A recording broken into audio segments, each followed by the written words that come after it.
All right, let's get cracking. What am I looking at here? Hey guys, welcome back. My name is Rodrigo. You are watching twitch.tv/lpikachon, or if you're watching this later on YouTube, uh, God, it's so my the name is so long. Lopez Family Variety Channel on YouTube. The nice thing is, if you go to YouTube and subscribe to Lopez Family Variety Channel, you'll only ever have to type it in once. Then the videos will just come get you after that. That's the nice thing about it. As always, I'm joined by my sidekick, Smokey the Smoke Detector. And you might notice if you've seen previous streams that I usually have like a big set of headphones on. These guys. I'm trying something slightly different, so the audio quality might not be as good, but yeah, at some point I'd like to uh, be able to stream along with my wife. So I'm trying out something where we don't have to be plugged into the thing, and we can just both speak into the same like general capture mic. So if the sound quality is not as good as usual, that's why. Definitely let me know if there's anything that makes it like actively difficult to listen, or if like the game audio is up too high. Should be okay, but definitely let me know if there are any problems. Senjidolo says good evening. Hey, welcome to the show. So yeah, we're gonna play Inscryption, specifically Kaycee's mod, which is the sort of like I guess endless version of Inscryption. It isn't like basically it's a version of Inscryption that doesn't have like story events, and it kind of randomizes the your pathway a little bit, not a lot. So yeah, let's get to it. I will also say that um, Inscryption is like very aggressive about um, let's go with this one. Inscryption is very aggressive about like being the most important window. So I have to like tab over to other things before it'll even let me out. Like if I try to just like scroll over to my uh, streaming program, it like just straight up doesn't let me. So there might be some issues there. So I need to get 80 points worth of challenges. All totems. It's a good way to start. I can start with the tipped scales. Scarier enemies. How much is this? 15 more.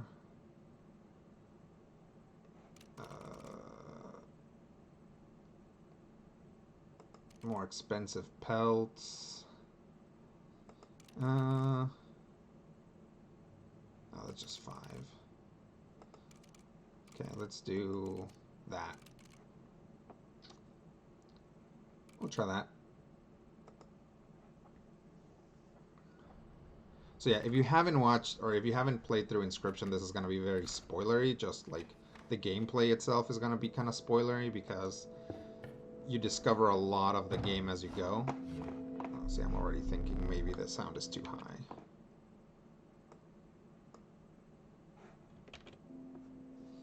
Check, check, check. Okay. So yeah, if you haven't played it and you were planning on playing it, you might not want to watch. But if you're not, or you've already played it, then it's cool. What do I need? I'll take a mantis and a beehive.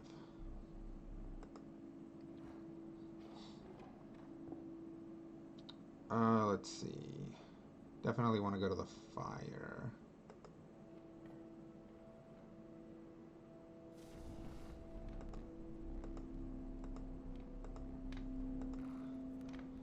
And putting the Mantis God into the fire is going to give us a card that can potentially win on turn 1.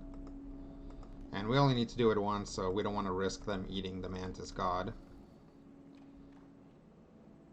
After this, I'll start putting ringworms in the fire and see if they eat them, and then we'll have we'll have the ability to power up cards without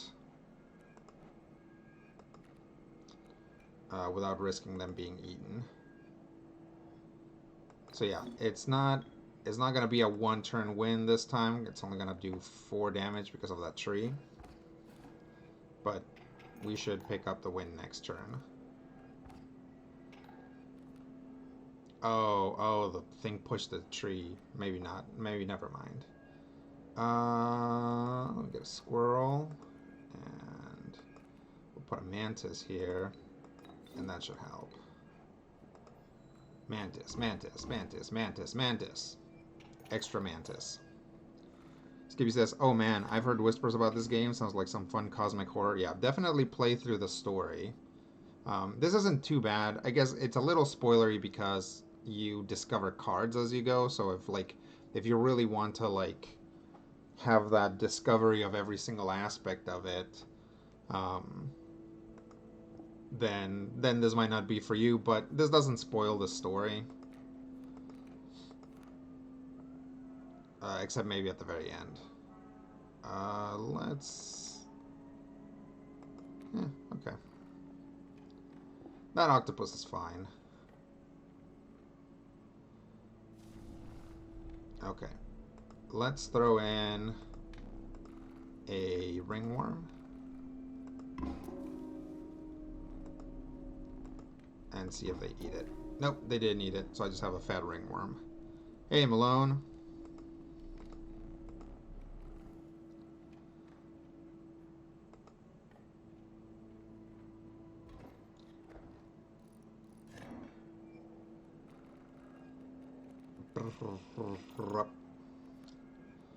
Uh,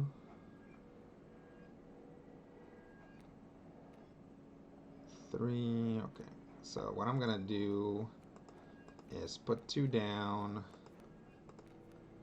and then put down this bell tentacle.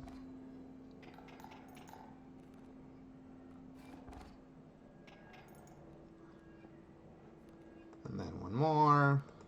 Put down the squirrel. Kill the squirrel. Put down a mantis.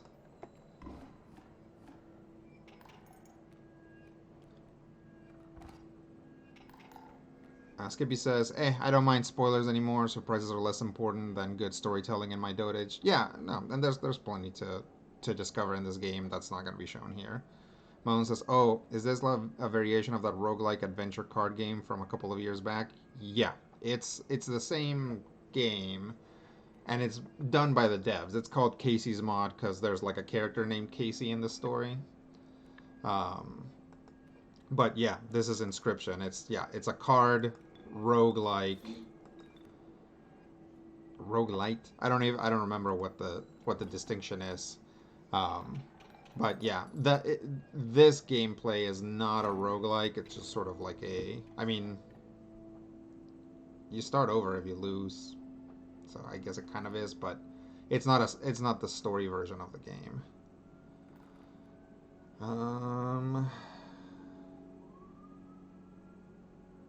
Maybe I should give the beehive to that octopus. We'll see. Oh, I should have gone the fire way. More beehives. Yeah, sure.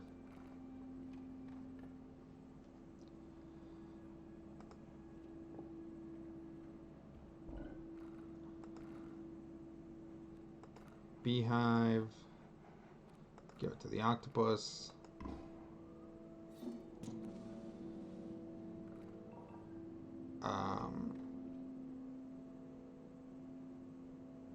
Skippy says slay the spire, a bit more creepy but similar mechanics. No, this is Inscryption, not slay the spire. It's not the same. They're not related. Sakarat says DLC or update because I love the game so wild. I mean, I guess if by DLC and update you're making the distinction of does it cost more or not? It doesn't. So it's DLC, but it's free DLC. Senjito says you're currently being really evil as a proxy in my crit hit rerun, so this seems appropriate. Yeah, That was nice. That was fun to play the proxy. I don't.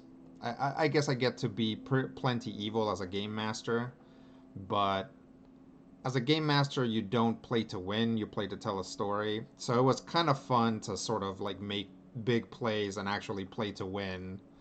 It really reminded me of my vampire LARP days, where like you're just like you're trying to like execute your master plan before other people have a chance to.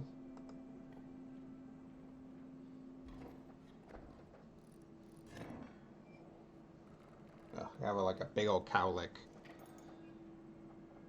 Don't look at me. I mean, I'm tiny in the screen, so I guess it's fine. What am I looking at? Frogs, reptiles. I know a frog's not a reptile, but this game treats reptiles and amphibians as the same thing. I'm gonna lay down a squirrel and put down a mantis, and hopefully start dealing damage here. Beep, beep. Uh-oh.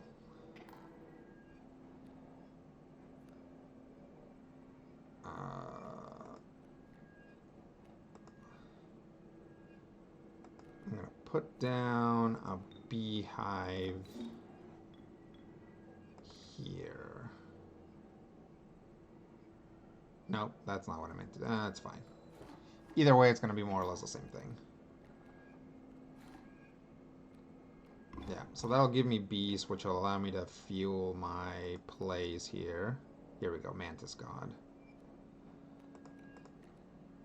Play a Mantis God, and the Mantis God should just obliterate everything. Blip, blip, blip.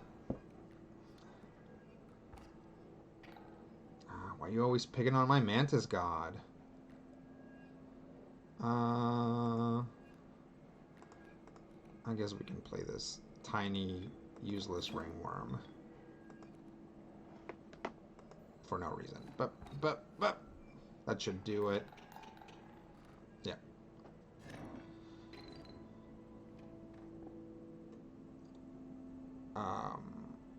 Skippy says, so what's the feeling about cosmic horror these days, chat? Are we still hoping Del Toro gets to make his dream Lovecraft project? According to Steven, and I haven't sat down to watch it, but a couple of the in Guillermo del Toro's Cabinet of Curiosities, he has a couple of Lovecraft shorts that have been adapted. So he's doing some Lovecraft stuff. St. Joe says, my daughter is a fan, has a couple of Lovecraftian tattoos. That's cool.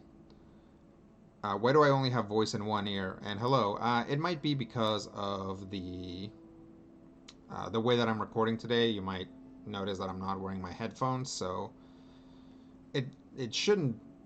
You shouldn't have voice in only one ear. I think this. I don't know if this thing is like picks up in like stereo or whatever, but I'm using a room mic instead. So if you hear a little bit of noise in the background, that's probably it too. Malone says, I'm not a big horror movie guy, but I can see him doing something interesting with it. Yeah, I mean, he directed Hellboy, and Hellboy has some, like, pulpy, Lovecraftian stuff.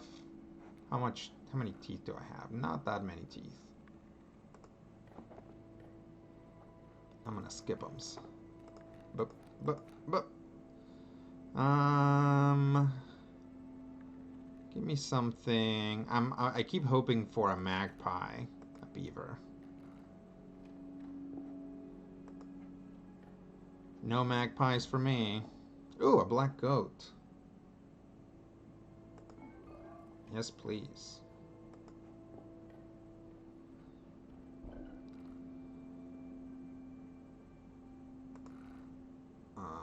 Okay. I'm gonna give the beehive ability to that fat ringworm, and then it can make bees for me. Skippy says you might need to set it so you're speaking straight at the top. I've heard that works better for things like Blue Yetis. You might need to set it so you're speaking straight at the top. Like, I need to be like higher than it. I don't know. I mean, I'm seeing the levels from it, and it definitely has like one channel is higher up than the other. So I don't know. I have to mess with it some more. If you can more or less hear me, then that's good. Okay, I'm gonna fight the angler. So this is kind of spoilery. These are some of the bosses in the game.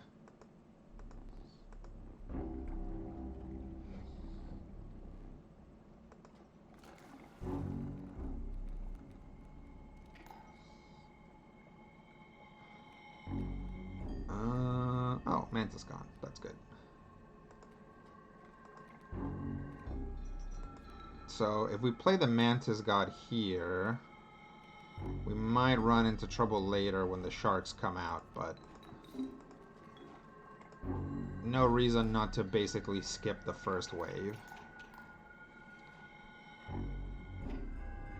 Angle it so the top is angled at your face. It's picking up directionally. Okay.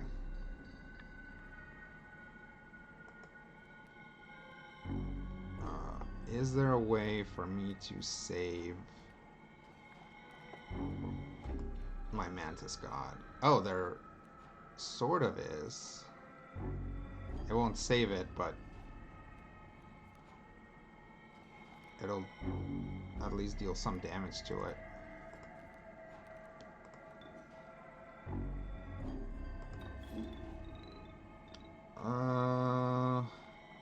This is not ideal, and I don't know if it's actually going to help that much, but we'll do it this way.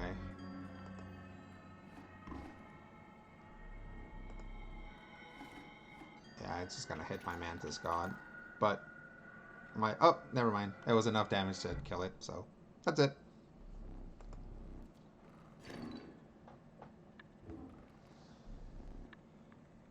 Skippy says, Teenage Fish, man. Yep. Lang says, it's fine enough. I'm a bit deaf on one side more than the other, so it was just a bit confusing. Yeah, it's just a different mix. So as long as you can hear me, it's okay. Likeness says, also, I love the Pitch Me a Comic review. Yeah, we'll see how we develop that. But yeah, I thought, when I suggested that we should do it like that from now on, it was a joke. Like, what I was saying is, let's always pretend like Scott is here. So we're like, okay, we're going to do the review. And then we just keep addressing Scott, even if he's not in the room. Strange larva. Are there two? Wait. Oh,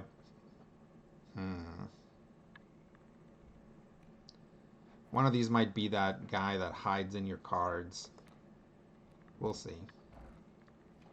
I've never picked up that, like, 4 cost one, because that just seems impossible to ever cast. Unless there's some card later on that I haven't found yet that, like, makes that much cheaper. Okay. Don't see any fires, so what I'm gonna do is I'm gonna go up this way to duplicate my card. Oh, it is. I picked up a stowaway. I thought that might happen.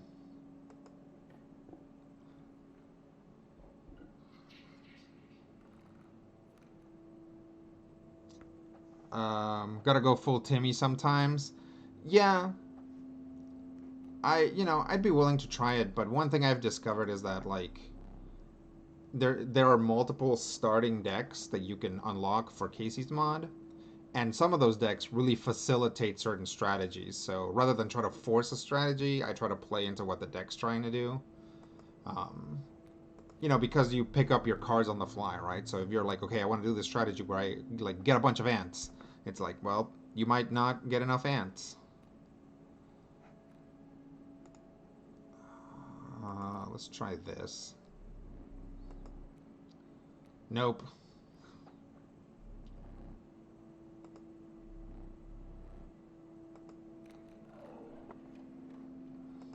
That's okay.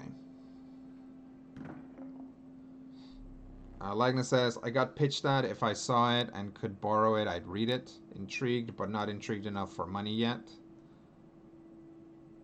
Are you talking specifically about the book that we reviewed?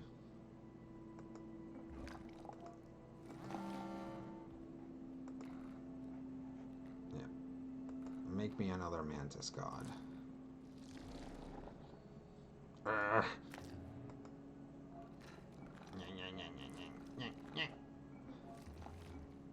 I'll take it.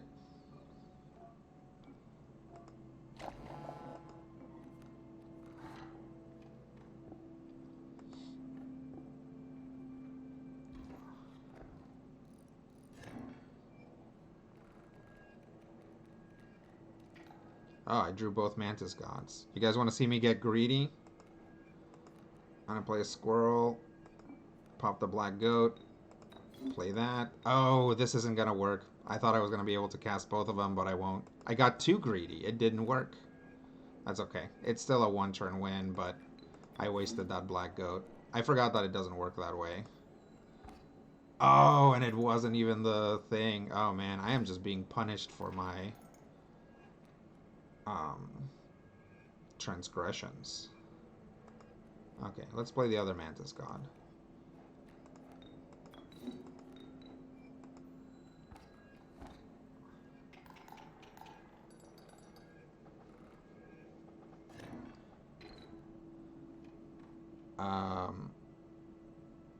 Skippy says, is anyone planning on seeing Black Panther 2? I think I've seen my last Marvel movie, sadly. Can't do it anymore.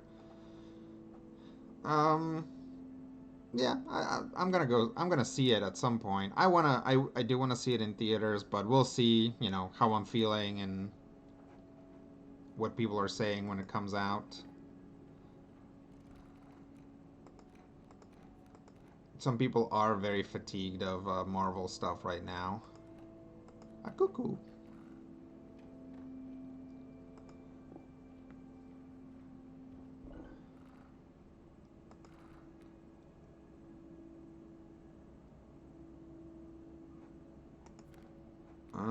Dam is created on each empty adjacent space. A dam is defined as 0 power 2 health.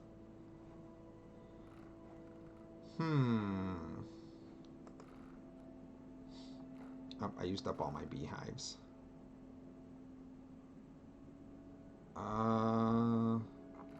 Let's see if we can give it to the cuckoo.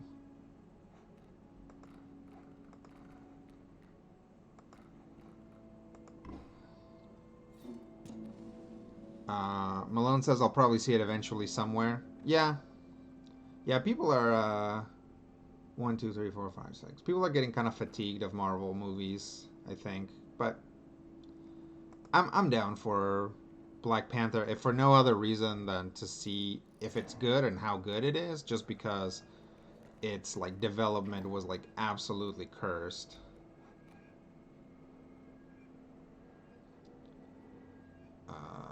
I guess it doesn't matter. Don't be that jerk. It's that jerk. Alright, Ijirak. At least Ijirak can't be hit, so it just stays there and deals damage, which is nice. Let's try another Mantis God.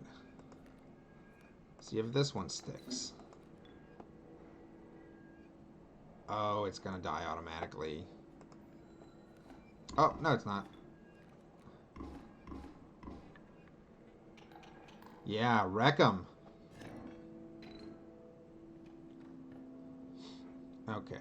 I think I can go from here to the fire, so I'll do that. Malone says I'm actually curious about Namor more than anything. Yeah, me too. I want to see what Namor is about. Let me get. I guess I could get another beaver and then try to make a super. Oh no, because I sacrificed the beaver last time. We'll get a wolf cub. 4-2. Yeah, we'll get the wolf cub. Boop, boop, boop.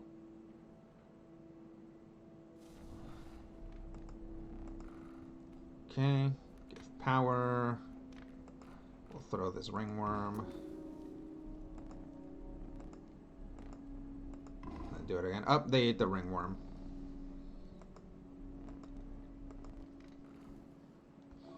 Somebody beeping at me.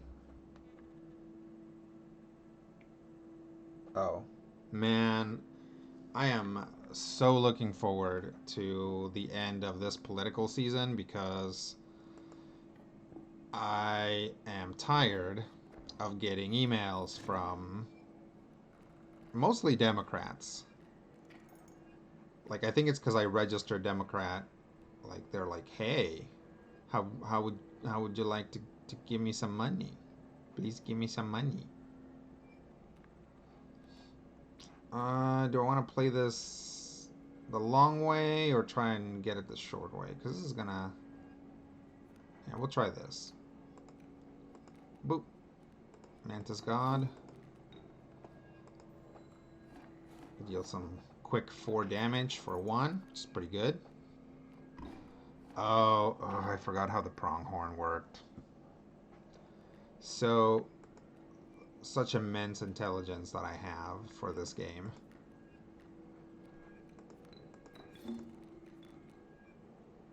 Oh, these lay eggs too. Yeah, this could like really clog up the board.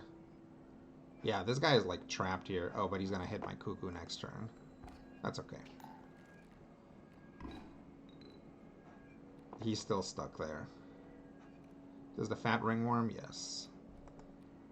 Give me the fat ringworm.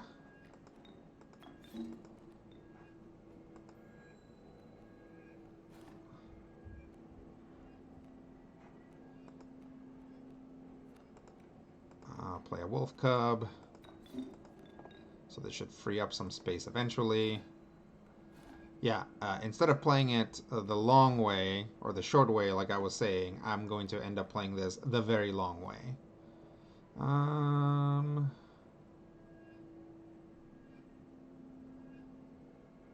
Goes bop, bop, bop. The wolf is still up. Yeah, let's try and... I can't sacrifice... Okay, I can't sacrifice a dam. So I'd have to sacrifice a ringworm. Let's see if I can clear up some space first.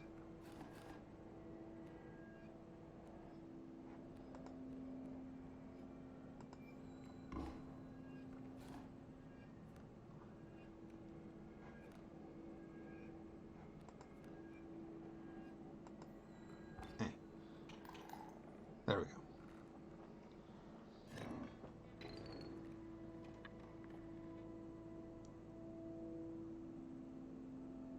Let's see. Skippy says, after Love and Thunder, I just can't bring myself to care anymore. Just a nothing burger of a movie. I liked it, but going in, like, very quickly, I recognized that I was like, oh, this is a comedy. Like, it's not an action comedy, it's a comedy. So, you know, I was okay with it, but I definitely respect all the people that are saying, like I didn't come here for jokes, Marvel. Like, the jokes were fine to a point.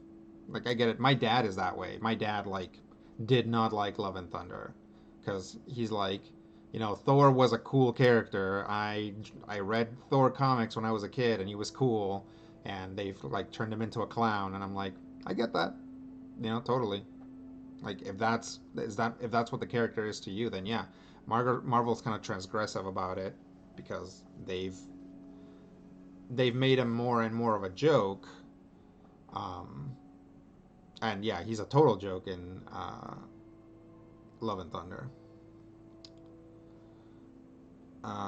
Malone says, to be honest, 2/3 Marvel Studios have ever done are that. It just took a while to notice.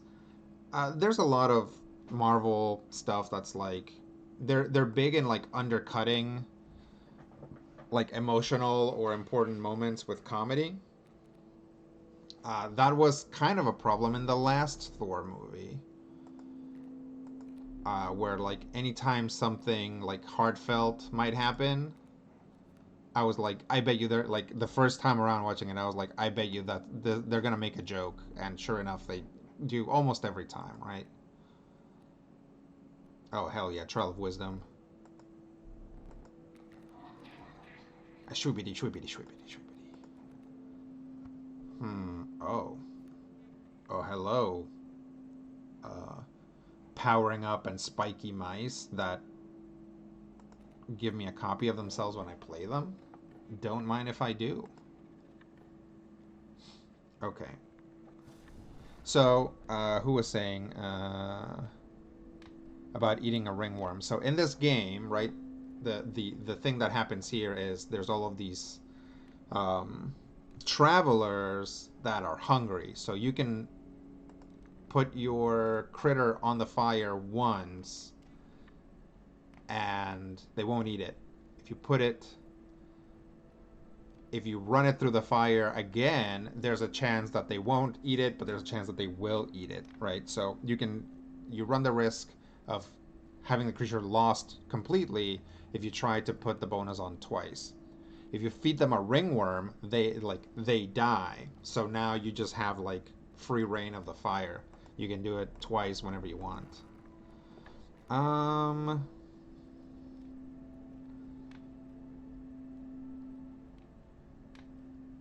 That's 3. This one, yeah. Let's.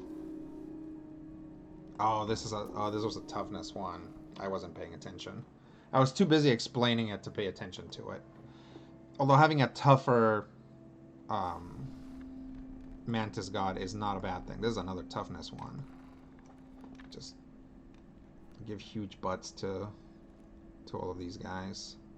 I'm actually really interested in this mouse. Again, is like if I manage to play a Mantis God early enough, I just win. So me like sliding it or like branching out into other strategies is probably bad, but that's okay.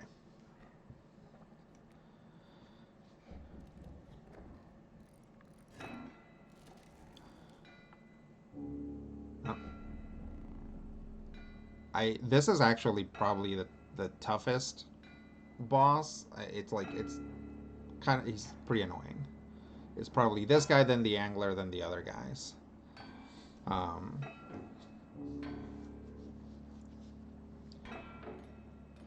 let's see. Malone says movies are fine. I'm pretty easy to please as long as I don't need to think them critically for podcasts or something. Yeah. Skippy says, yep, comic book movies are more a warning than an attraction these days. Agnes says, I came here for jokes. The Norse mythology is a joke. Yeah, I mean, they definitely don't follow Norse mythology. About the closest thing God and Thunder does is it gives Thor some goats. But then the goats are kind of a joke, too. Sinjadowu says, I found there was a lot of tonal whiplash from grim serious to hilarity. Yeah, I get that. Likeness says, when I go see a Hollywood movie, I don't expect a deep emotional plot. I expect a bit of entertainment. If I wanted deep and stuff, I'd go watch The Seventh Seal or something. Sure. Lagnus also says, Black Adam provided just that. Yeah, I haven't seen it yet, but I've heard mostly so-so stuff about Black Adam. Either like straight up, I hated this, to like, it was okay, to like, it's a good thing The Rock is in this movie because he's the only interesting thing about it, so that's cool. Malone says, everyone is trying to be RDJ, Iron Man now with their witty quips in movies and comics. Every character is interchangeable with each other. Yeah, there's definitely some of that. And that's like the Marvel style of characters, right? We've had that since like the Tobey Maguire Spider-Man, but yeah, Robert Downey Jr. really, because he's so cool, right? So it's like when he quips and stuff, it's like, whoa, burn. So yeah, definitely I can see that. Malone says, if your Thor and Spider-Man start to sound the same as your Doctor Strange and Hulk, we have a problem in the writer's room. That's fair. Alright. Can I... It's a regular mantis.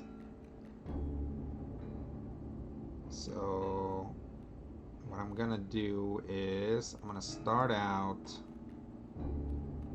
by just, like, blocking everything. God, that is so strong.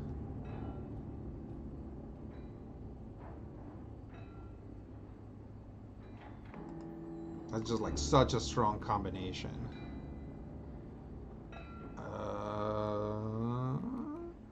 Yeah.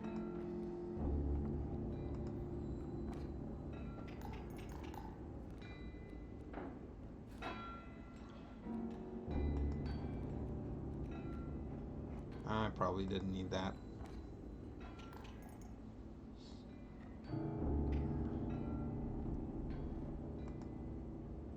I wonder if he can kill Ijarak.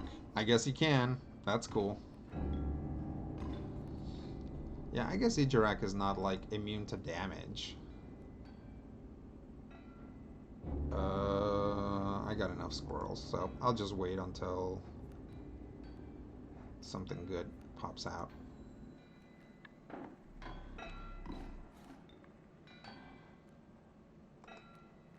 Okay. Oh, here's the real cuckoo. Yeah, let me. Nope, I'm not gonna be able to play anything that isn't one. So what do I have here? Yeah, I can play the ringworm and start making some bees. Should give me a couple bees. And then the badger. Okay. Okay, there's the mantis god. Is it the beefy mantis god? No.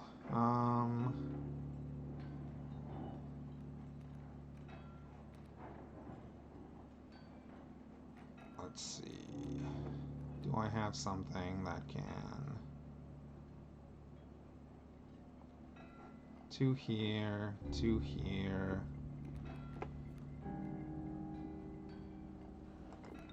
Let me play a regular mantis first. Yeah.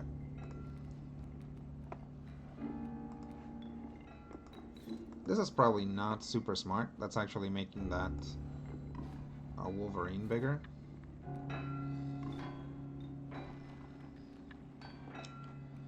Guess that's how it's gonna be.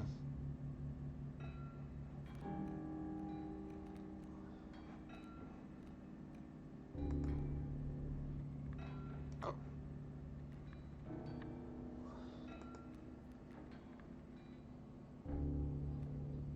Okay, let me play a bee.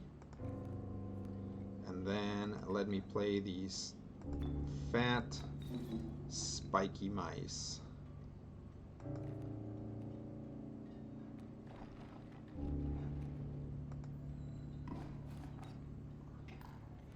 And now my gold nuggets have power, so they actually deal damage.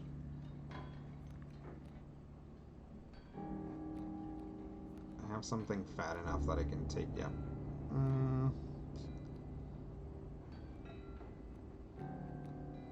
That Wolverine is just going to keep getting bigger, so I'm going to steal it. Just get this over with.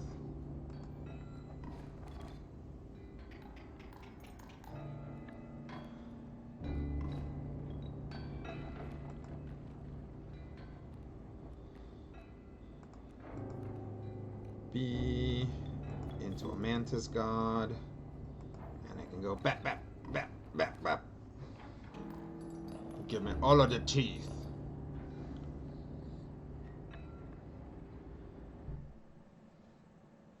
Let's see. Skip says, well, the problem I can see with that thought process is Hollywood owns just about all English movie productions not made by two guys on a red camera or the BBC.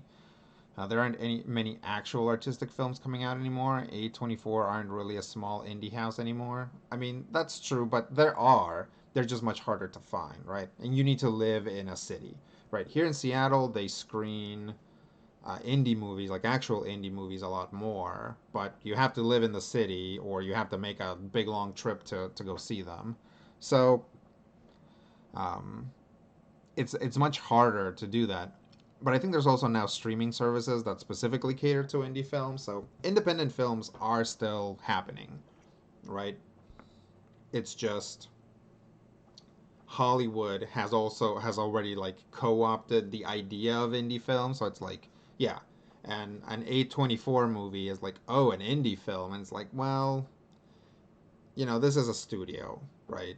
And maybe it started out as an indie studio, but now it's big. So, or like, yeah, so, sometimes if they think that they're generally viable in the market, Fox had that like Searchlight arm that would show or distribute rather indie films that they thought would be largely commercially viable to like a mainstream audience, right? But that's the only ones that they'd show. They wouldn't show like the real weird ones. If you want to see the real weird ones, you have to find them. You have to go to film festivals. You have to go to, um, yeah, primarily film festivals or small theaters in the city that actually show that stuff, right? And unfortunately, that's the only place to see a lot of stuff that's done by Black people, by Native people, by Asian, Latino people, by queer people, um, because yeah, they just don't have the resources to make a bigger movie, or because they do want to make a small protest movie or a small movie that is not anything like amazing or that it's not anything like that's going to like even rock the boat, but because of the intersections involved, people are like, oh, I don't know if I want to go see this like queer Latinx movie, right? So um Mullen says solution is not to watch all Hollywood like us non-North Americans have used to doing. Sure. Like it says, Italy pops out something great every so often, like Life is Beautiful and so on. Yeah. uh like I said, Spain has movies too, although you're not always sure what you just watched. Yeah, Spain is like there's Spain stuff, or there's movies coming out of Spain, there's movies coming out of France, there's movies coming out of Italy. Um, there's Indian cinema, which is more than just Bollywood. There are, uh, there's movies coming out of South America and Africa as well, but they just don't get the distribution. So yeah, it's a little bit tougher to find them and to watch them. Malone says, guess Lagnus and I are also both Nordic weirdos, so used to subtitles, original language of movies as irrelevant to us. Yeah, I mean, I grew up in Mexico, so I used to watch movies with subtitles all the time. They don't really bother me. In fact, actually, I've been watching Los Spookies. I don't know if you guys have seen it, but it's a production that's like both Mexican and American. Um, and so characters will switch back and forth between English and Spanish, and so it's always subtitled. So whenever characters speak in Spanish, it's subtitled in English, and whenever characters speak in English, it's subtitled in Spanish. And I was like, and that's how it's recorded. Like if you like when I watch it on HBO Max, I can't turn off those subtitles, and I wish I could because I get really distracted by them because they keep switching back and forth, and I can read both, right? If I could only read one of them, um, then it would be fine, right? If I only spoke English or I only spoke Spanish, then I would only have to read one set of them. But because I can read both, it can actually be like really confusing. Um, let's go with a long elk,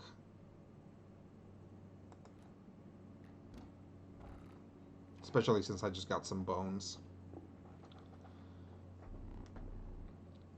Uh, Legna says the latest version of Unknown Soldier that you can watch on Netflix is such a great movie. They split it up into a mini series on Netflix. Okay, but prepare for subtitles. It's very much in Finnish. Yeah, no, that's fine.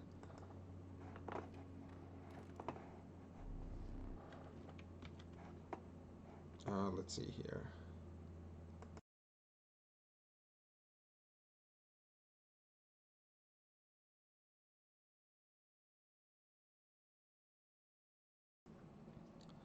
Um, yeah, I'm super okay with subtitles. I don't think I have any totems. I don't think I need any totems. It finally reached the snow line. Let's see. freaking Ijarak. Do I have something that I can... I guess I can bifurcate the wolf cub. That'll be kind of fun. What's up there? I think now I have lots of... You got... So, there's this card, right? Ijarak. And he hides as other cards. So, I don't have 3 Mantis Gods. I only have 2, but here he is. You can tell because the card's eyes are red. So here he is hiding as a wolf cub, but you can tell it's him because the eyes are red. When you draw it during your turn, I don't think the eyes are red then. So there's a chance that any card that you play might be Ijarak. That's not like a good or a bad thing. I just, you know, it's just like a thing that this card does. It's good because it can't be hurt by other cards. So if you play it, it's going to be a constant blocker. Let me see if they'll give me a... Nope, a Turkey Vulture. Yeah, need to thin this deck. Okay, what was I talking about doing? Oh, bifurcate the wolf cub.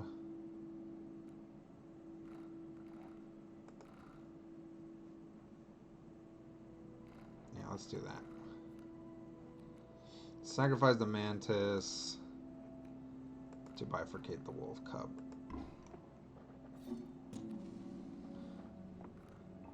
Doo-doo. We'll go over here.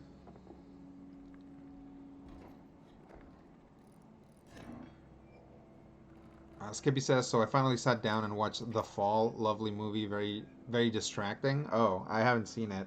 I don't think I've seen it. Oh, this could get good. Okay, let's try the new double attack wolf cub. But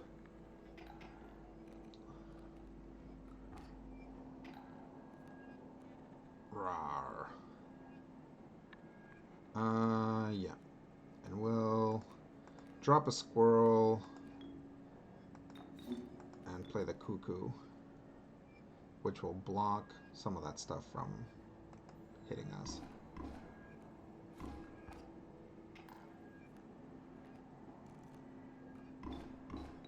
Ugh.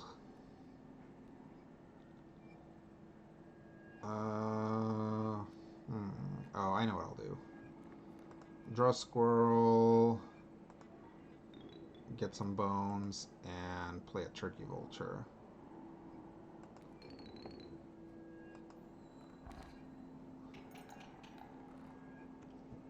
Got him. Sinjido says, bifurcate the wolf cub was my high school prog band. Yeah, that's pretty good. Let's try to buy some pelts. Yeah, we'll buy some pelts up here.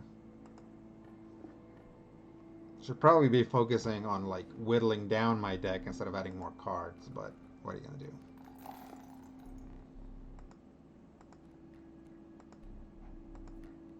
Okay, that's good. I guess they'll help me in the fight against the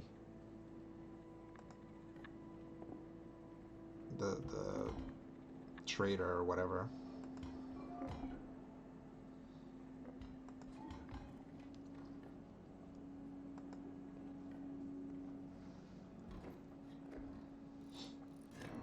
Spiky deer.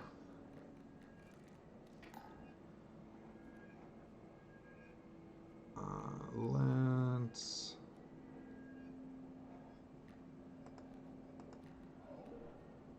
Oh, the golden pelt was Ijarak. Does it not have any power? Does it always have the power of the... Oh, I didn't know it could do that. That's funny. Can I sacrifice him, though? Okay, I want to play... I guess I can. Huh. Yeah, let's...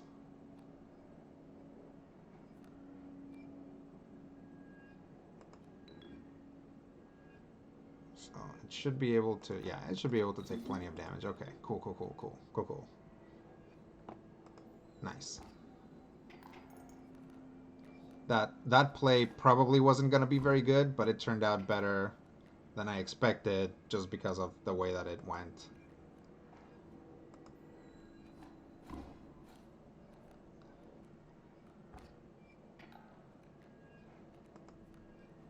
Okay, hopefully, oh right, I gotta like actually play the squirrels. But should be dropping for 5. Should be okay on damage here.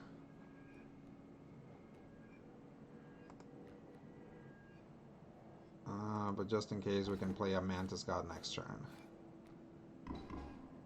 What? I didn't know that could happen.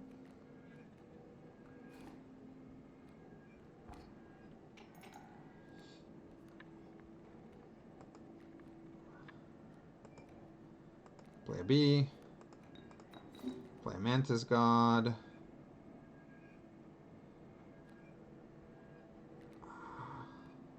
I know that's getting greedy, but it would be kind of rad if I could play the Field Mice too, and then the Mantis God, and then Rabbit Pelt over here, but that's okay. I don't need it. Yep, it's fine. Malone says, best movie I've seen in years is a very small budget Japanese movie, One Cut of the Dead. I'm trying to think what was the last indie movie that I watched. It's been a while. I guess, was Prospect an indie movie? That's probably the last one I watched. That's like about like people like trying to mine like spores or something in an alien planet, and it's like really deadly and difficult. Hair pelts.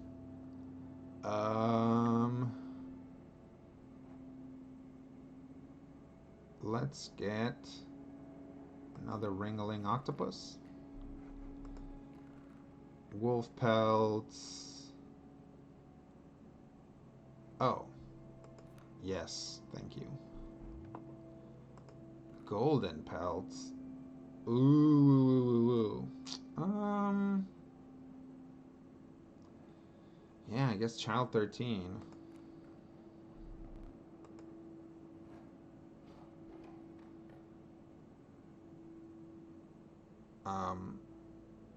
Malone says it's that, but also the most fun and most clever use of the resources they had I've maybe ever seen. Oh, I guess maybe the last, if it counts as an indie movie, the last indie movie I saw is actually Everything Everywhere All at Once.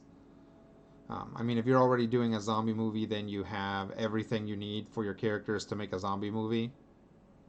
Good point. Oh, oh, sorry. That was like I got my hands on Memories of Murder this past year, and it's a real slobber knocker still. That's cool.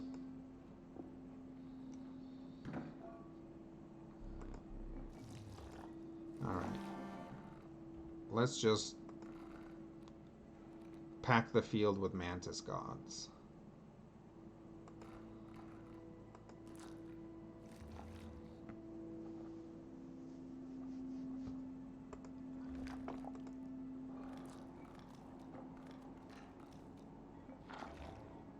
I'll take it.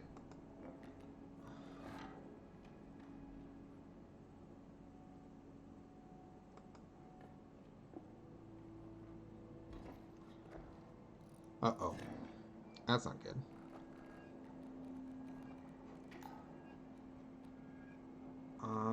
Let's see if I can just stall these guys like crazy. With the power of the cuckoo. The damn cuckoo.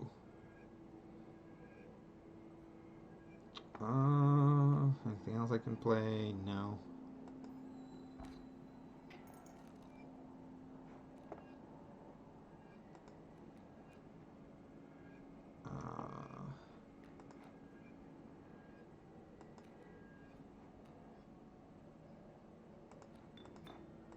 Bang, bang. It'll give me 4 here. And it'll die, but I'll get a B.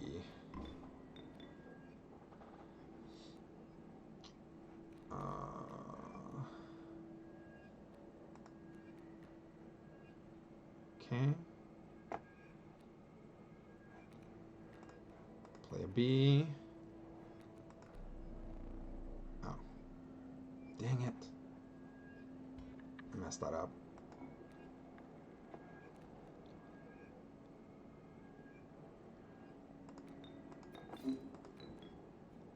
That's okay.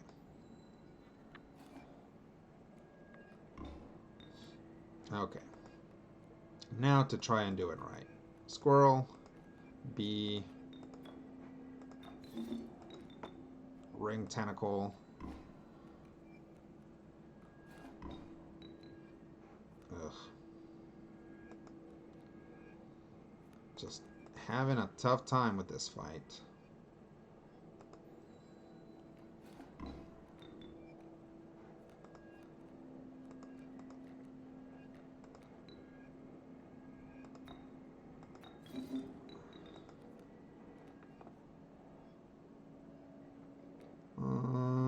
Yeah.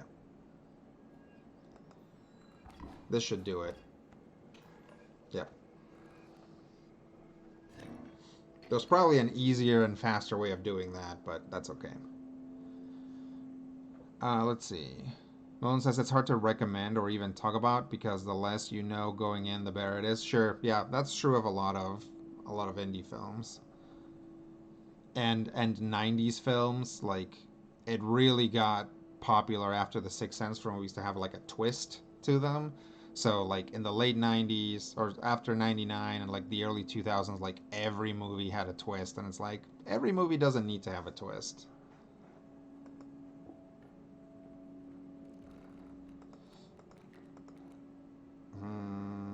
Let's go with two. Ugh.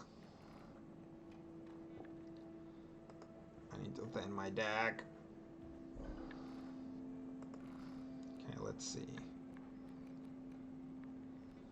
Get rid of this vulture, which is like very expensive and hard to play. And then give flying to something. I could get flying to one of my mantis gods. So we can try that.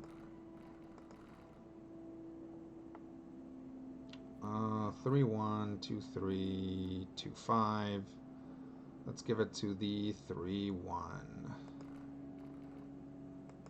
So hopefully I can just end a game without even having to worry about blockers. Ooh. Yeah, I can't say no to a black goat. Okay. This is the last boss before the last boss. So we'll see how this goes. EEAAO is an A24 film, so it's got a gigantic effects budget, but still, everything everywhere all at once. But it's still an important movie. Got Ke Huy Quan, aka Short Round, yeah, back into acting after like 25 years of doing anything else. Yeah, I mean it's a good movie, but yeah, you're right, it is an A24 movie. Skippy also says everyone needs a frozen opossum in their professional homeowners kit. The frozen opossum is actually really helpful, um, but you have to play it right. You can basically screw yourself over if you don't play your frozen opossum at the right time. I like it and thought there was plenty of good ideas. I just wish they cut it like 15 minutes shorter to avoid recycling the scenes and ideas. Yeah, like the end role does get kind of long, but I thought it was okay. I've seen plenty of Hong Kong movies, so it got that going for it already. Yeah, definitely. It had like to me, I was watching it and I was like, whoa, this has some real Matrix vibes. Um, it's like, what if Neo had never made it out of like that office in the first 15 minutes of the Matrix, and the whole Matrix just took place there? Like that's what everything everywhere all at once felt like to me. Trapper spells, but something was different. Oh no.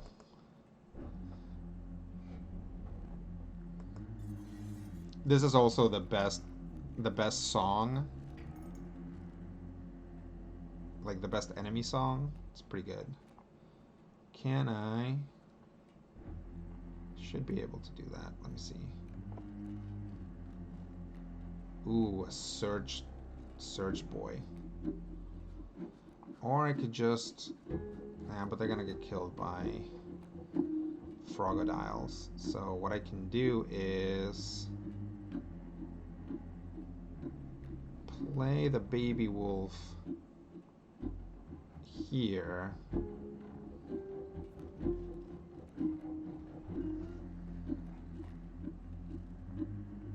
Yeah, we'll do that. It's probably not a great idea, but you gotta be careful in these fights.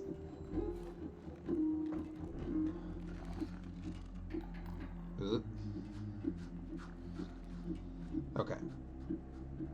Clearly, I need to deal with some of that damage, so we'll play smoke.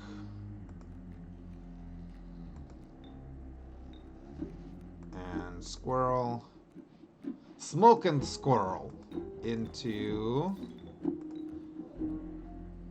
Ijarak. Actually, Ijarak here. Well, I don't know. He might still get killed. And then Coyote. Search Coyote here. And we'll search up a Mantis God. This flying Mantis God.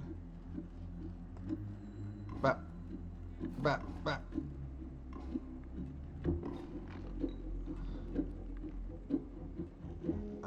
Boop, boop, boop, boop. Let's...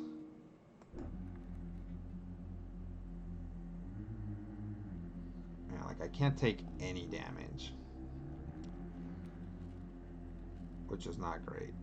Yeah, okay. Squirrel. Flying Mantis God. Ijarak dies there.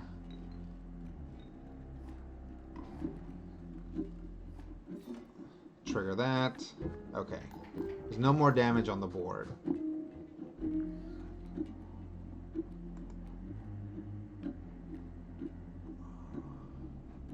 So these two should be able to just wreck it. Yep, okay. Got a couple wolf pelts out of the deal. I probably, yeah. I didn't really have a choice. I had to play my Mantis. But I lost it because of that. So let's see if we can find something similarly good. I do have the ability to play that Grizzly. So let's take the wolf and the Grizzly. What else? I have one more wolf pelt. So yeah, let me take the Lammergier. Let's try that. And then all I should need to get is one squirrel, and I should be able to play this Grizzly, which will run around and kill things. Squirrel into Black Goat into Grizzly.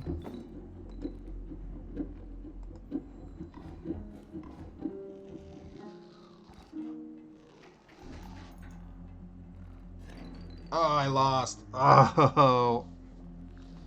Yep, that was way too much damage on those flyers. Yep, that's it. Runs over. That's how quick it goes. Skippy says, I cried at the end. Pretty cathartic movie about being queer and dealing with parents that are just this side of homophobic. Reminded me of Love, Simon a bit. Yeah, it has a lot of like powerful themes for, you know, for millennials and for Gen X and for Gen Z. It really speaks to like what everybody's been feeling, you know, in these past few years of the pandemic. Like it, you know, it's just like a really timely movie. Or maybe it's a timeless movie, I don't know. Time will tell.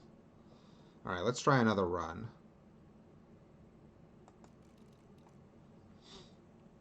Let's do the same deck. More difficult. Oops, all totems. Tipped scales.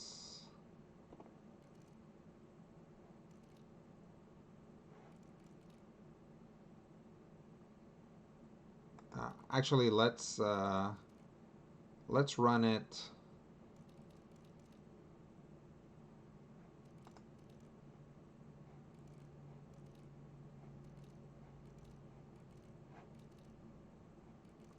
Oh, let's run it this way, because this way I'm actually much more likely to die, which will make this a shorter run.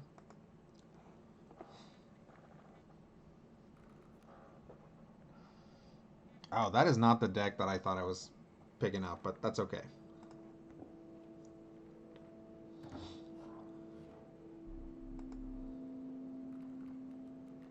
Bup, bup, bup, bup. Uh, Let me get this wolf. And let me get, I guess, this cockroach.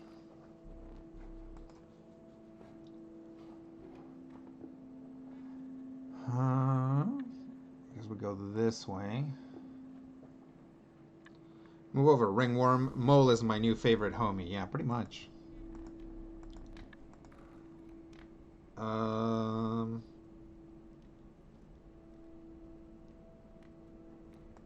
Yeah, let's make Mole super tough.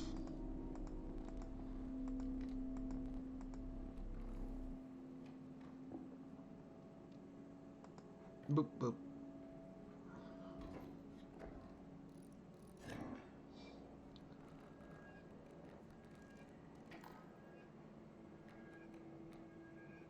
Okay.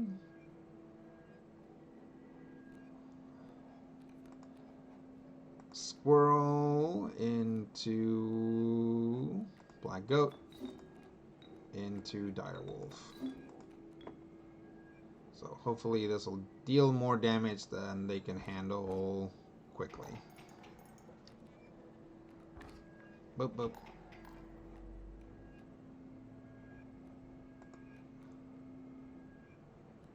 Mole can't block that. So...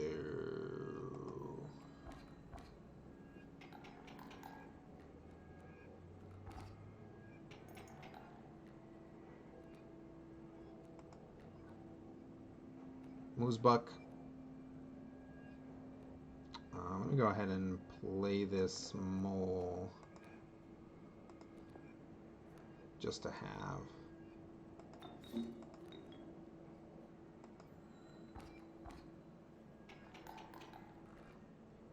Okay, yeah, bit by bit. That's one way to do it.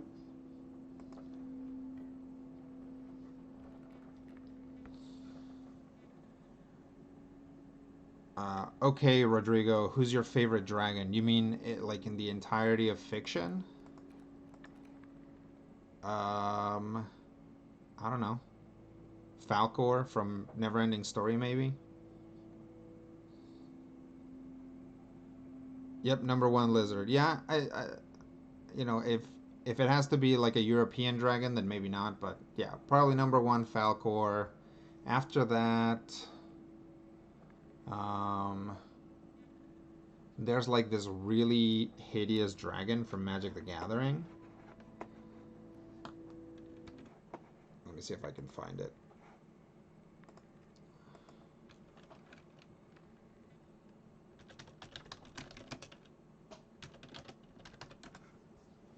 This one.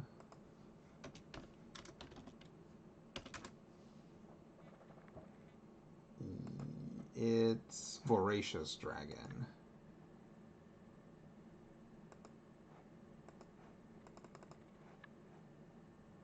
It's not very large. Let me see.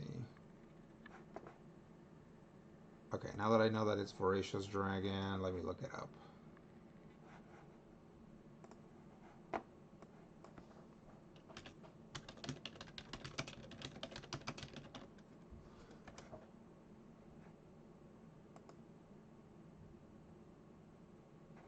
No, that's just somebody's art. Okay. There we go.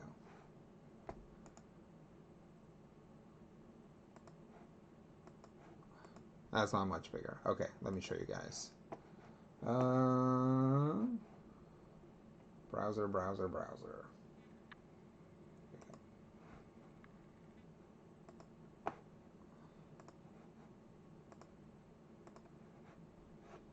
Yep, it's probably second best dragon is this hideous guy. It's hard to see. Can I zoom? Uh, Here we go. Blip, blip, blip, blip, blip, blip. See? So this one came out during Shards of Alara. So it actually has the devour mechanic, and I'm like, what is happening here? Why is this dragon so weird and hideous? And like the other dragons from Jund, which is kind of normal looking dragons. I mean, they were like big and scary, but like this one is just like it looks like it's like a weird angler fish thing going on, and then like I'm like, is like this thing is arm and this thing is like its back leg? Does it have two arms coming out of the elbow? I don't know, man. Some weird stuff. It's a weird dragon. Where's my game? Here we go. No. Okay.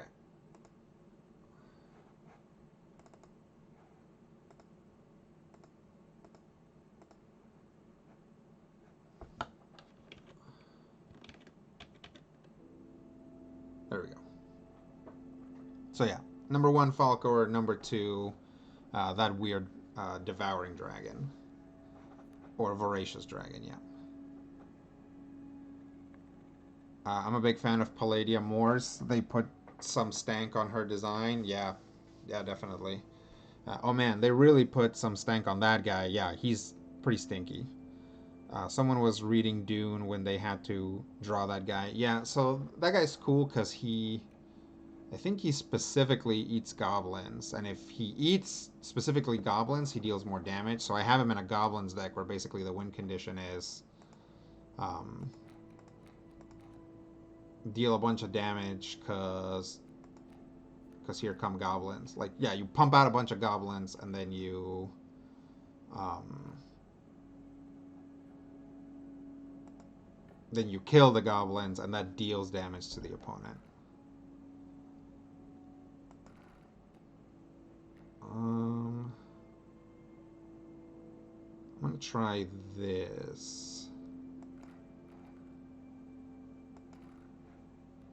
I don't know if this is a good idea, but it seems like a good idea to me. We'll see. Maybe it doesn't work with sacrifices, and then it's gonna be a waste. Malone says, talking about hideous dragons, Gaping Dragon from Dark Souls, still kind of getting the creeps from that intro video. Have I seen that? I don't think I've seen that guy.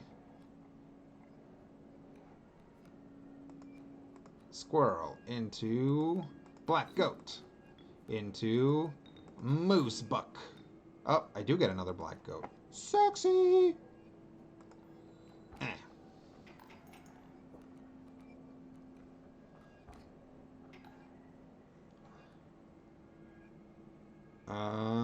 Let's do this.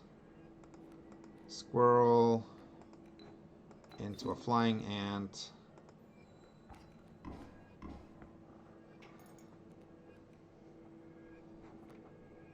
And then draw this. Yep. And we'll go flying ant into direwolf. Ooh. A never-ending black goat. That's actually a pretty good thing to have.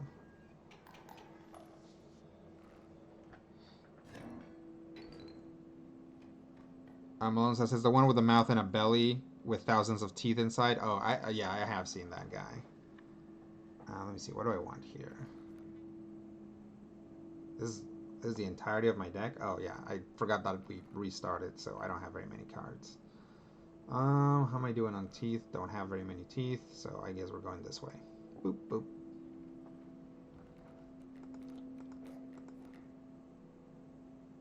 Do I want to pivot into ants? I don't think I do. Mantis. Perfect.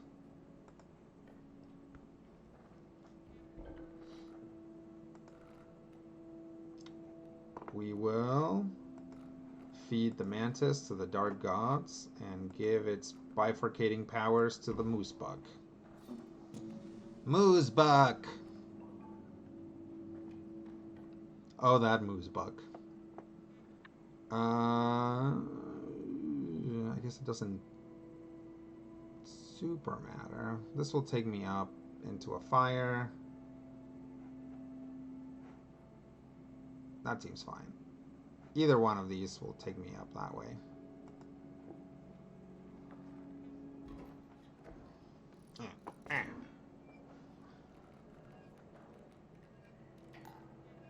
Nice. Squirrel into black goat. Into dire wolf.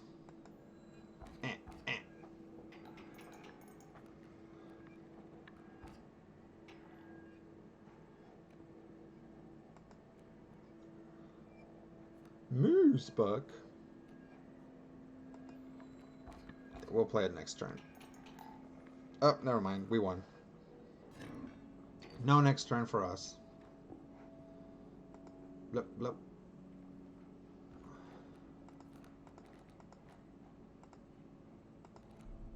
Ooh, a raccoon. Wow, it really wants me to have that flying ant. Let me get the cuckoo. Go to the fire. So this is a new run, so these guys are back. That's okay.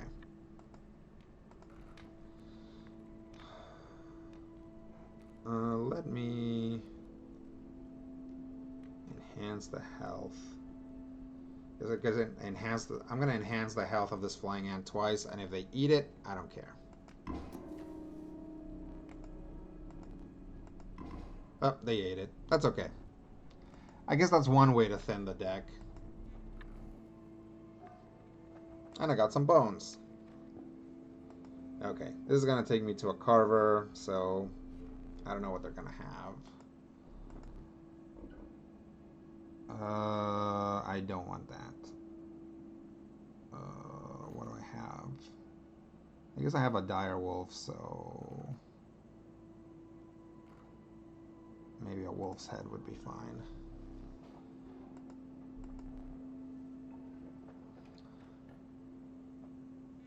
Let's see. Skippy says, any reads on the next few sets of MTG? I mean, it looks cool. It looks really rad, like Brothers of War and stuff. I guess story-wise, my read is, like, if you involve time travel, it means that nothing's gonna be permanent, so I thought it was a real ballsy move to complete Ajani, right? To turn Ajani into a Phyrexian. And I was like, oh, wow. Like, I can't believe they're, like, doing this to one of the Lorwyn 5. But I guess first off, they kind of already did something like this to Garrick. Like Garrick is just kind of not a like a main part of the story anymore, which is good. It's okay. I'm glad that sort of that Nissa has taken over Garrick's place as like part of that like core group of planeswalkers. Um,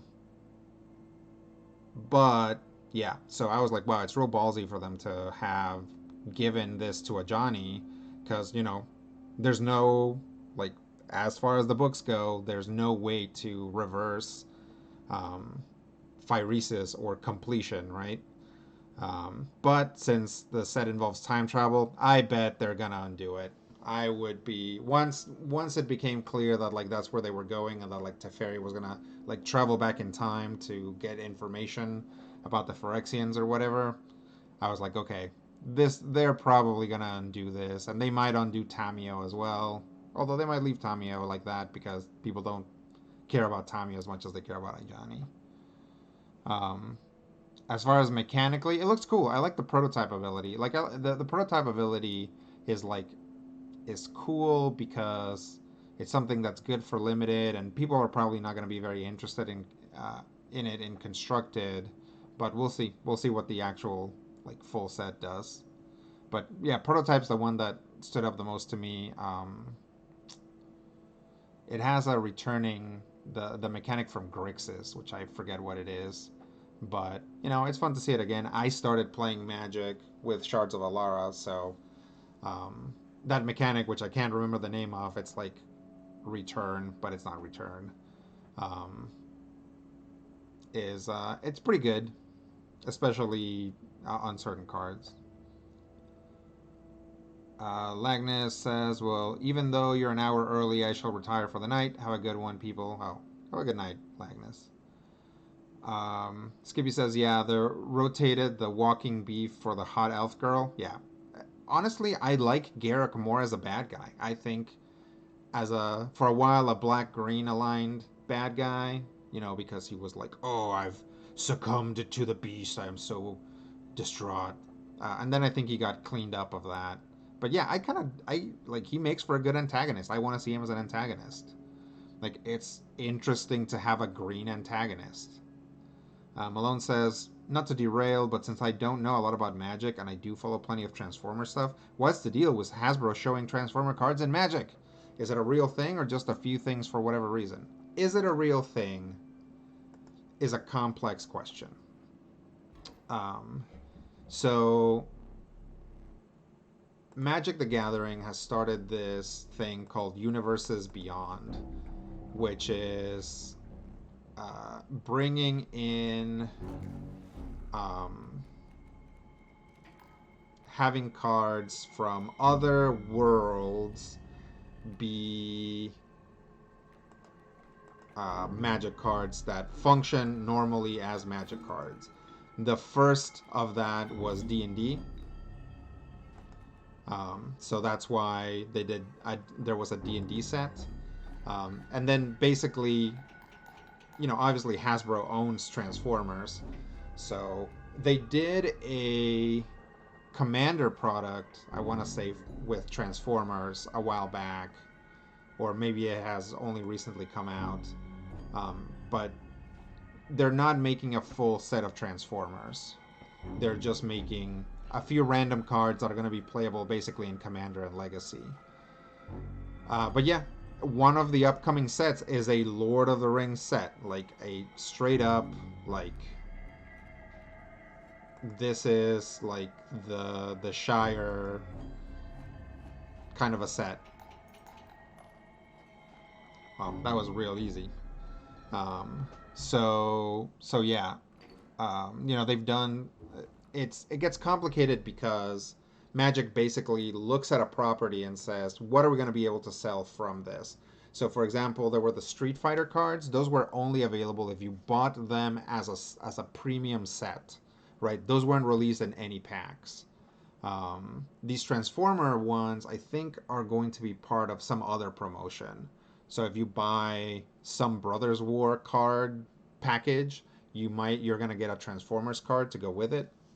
Um, so there's that. D&D got turned into full set. Dungeons and Dragons is gonna get turned into full set. Warhammer did not warrant a full set in their eyes, Warhammer 40K, so they made Commander products for them, which sucks because, I was talking to my brother-in-law who isn't tied into Magic, but he actually really likes 40K, and he's like, can I get like booster packs of this 40K stuff? And I'm like, no. They only come in this Commander product, and he's like, these decks are like $100 each, and I'm like, yep. Like, feel free to not buy these and completely ignore them because they're expensive, and this is the only way that you're gonna get that 40K chocolate in your peanut butter, unless they just absolutely sell like gangbusters and there's a lot of demand. Then Magic might consider doing something else with is it Games Workshop that owns 40K, so something like that. Um, let's see.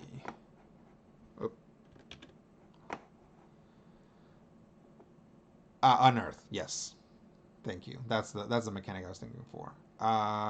Skippy says, "Isn't MTG plot point if they can't?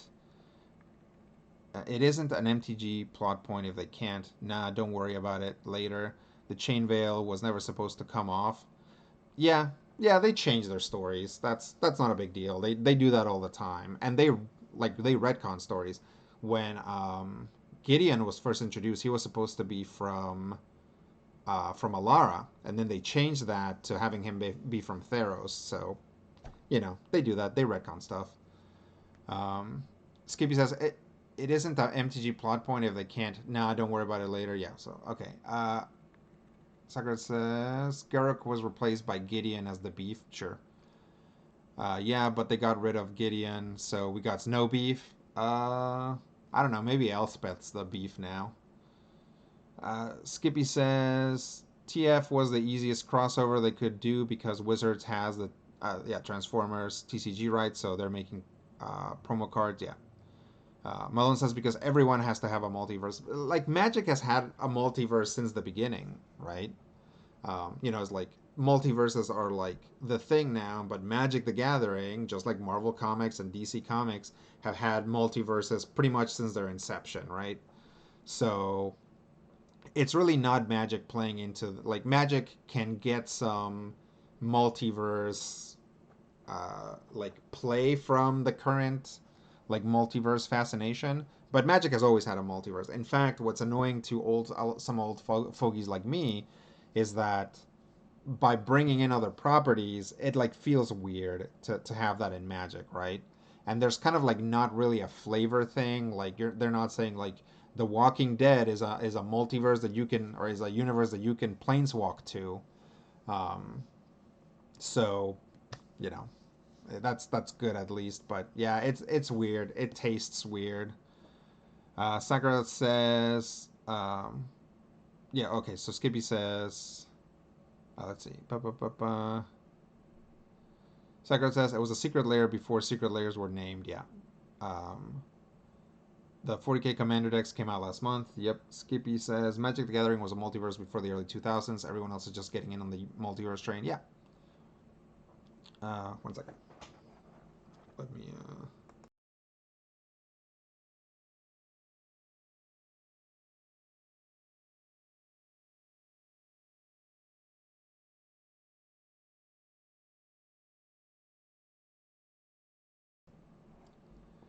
Let's see. MTG specifically exists as a multiverse, says Sakarath, because of how planes work. This is just extra money stuff. Yeah. Skippy says they just finally decided they like money and shuffled off enough old heads to go back on their decades of saying no crossover universes. Absolutely. Another thing that bothers old fogies like me is that if you've been reading the Magic articles that Magic the Gathering puts out and like heard Mark Rosewater talk about it, Mark Rosewater is like constantly like backtracking on stuff that he said, right? So he's like, no, like we'll never do human tribal, and then here's Innistrad and they do human tribal, which I think is fine. I don't think that's a bad thing. And he's like no guns and magic. That still holds, although again the universe's beyond stuff kind of transgresses on that. But maybe no guns and core magic yet. But they're coming. I think we're gonna see them at some point. Especially because people keep asking for a Wild West themed set, which I think is like a freaking trap. Um, what else? And yeah, one of them was no extra universes. It's all Magic stuff, only Magic stuff. And now yeah, Hasbro is like, wait a minute, like Magic the Gathering is like so lucrative. It is. It's just like so lucrative that they're like, how can we make this even more lucrative? And one of the ways of doing it is basically using the Magic brand to market other things like Transformers or making deals with other popular things to introduce their fans into MTG. So you got that. Um, Malone says, "Yeah, I know it was like D&D planes from the start, but not quite like this. No, no, it wasn't like this. You're right." Skippy said they've been threatening us with these crossovers for like 2 years now. Yeah, they've been telling us for a while that they're coming, and a lot of people are excited. Like I'm not. I don't care. Um, I'm not as angry as I was about Magic stuff before. Like when they introduced double face cards, I was like, this is breaking some like personal deal that I made with Magic. Um, now when I play Magic, it's mostly electronically, so it doesn't matter. Double face cards are fine. They could have quintuple faced cards, and I guess they kind of do if you look at some of the arena stuff, or some of the alchemy stuff. They kind of do that. Transformers in Spider-Man and something already happened in the 80s, so guess that fits. Sure. Skippy says, yeah, Rosewater spent like 20 plus years saying we'd never ever do Lord of the Rings, but eventually, being the rebel mouthpiece, dies when they threaten your pension. I mean, I can imagine that Rosewater spoke against it, or might have, but yeah, when it comes down from corporate, it's like Mark Rosewater was speaking as the head creative for Magic, right? Um, Basically saying, is like, we, the creative team for Magic, are not going to seek out other things, other universes, other properties to bring into Magic. So I don't think like he lied to us. It's like if it was up to him, they probably wouldn't be doing that. But corporate came down and was like, "Shut up, we're doing it." So it sucks. It feels bad for people that have been reading those articles for a long time and have heard him do interviews or whatever, because you kind of side with, like, I always sided with him. If people are like, "Oh, do you think Magic will ever get like a Doctor Who crossover?" And just thinking like, who wants that? Like, who wants the like Doctor Who stuff in Magic? Oh, look, it's Daleks. It's like, no, it's like, who wants that, right? It's like, but there are people that want that, and there are people that are gonna spend money to do that. So, what are you gonna do? Let's see. Sakura says my biggest complaint is that one. Morrow is very flimsy on holding to decision statements. Two, WotC has 80% of Hasbro's income, so WotC is getting crushed by the necessity for money. Yeah, they're really having it pick up the slack from other things, like D&D, which is selling at the best it has ever sold, but it's still only a fraction of what Magic the Gathering does, just because of the nature of both products. So yeah, it's we are gonna get this stuff, and we're gonna get more stuff because people are buying it, people are into it. So we're just gonna get more. Like, personally, I'm like, oh, good, this is a good opportunity for me to, like, not step away from Magic completely, but just observe from a distance. I'm not getting into Brothers War. We've talked. I talked a little bit about it before. Um, in that I have some anxiety issues, and playing against randos online triggers my anxiety. Like, if I'm playing with friends online, it doesn't. But yeah, playing against randos, which you kind of need if you're not paying actual money. Like, you need to play against other people to build up your coffer so you can buy cards or whatever. So I've kind of stopped playing Magic.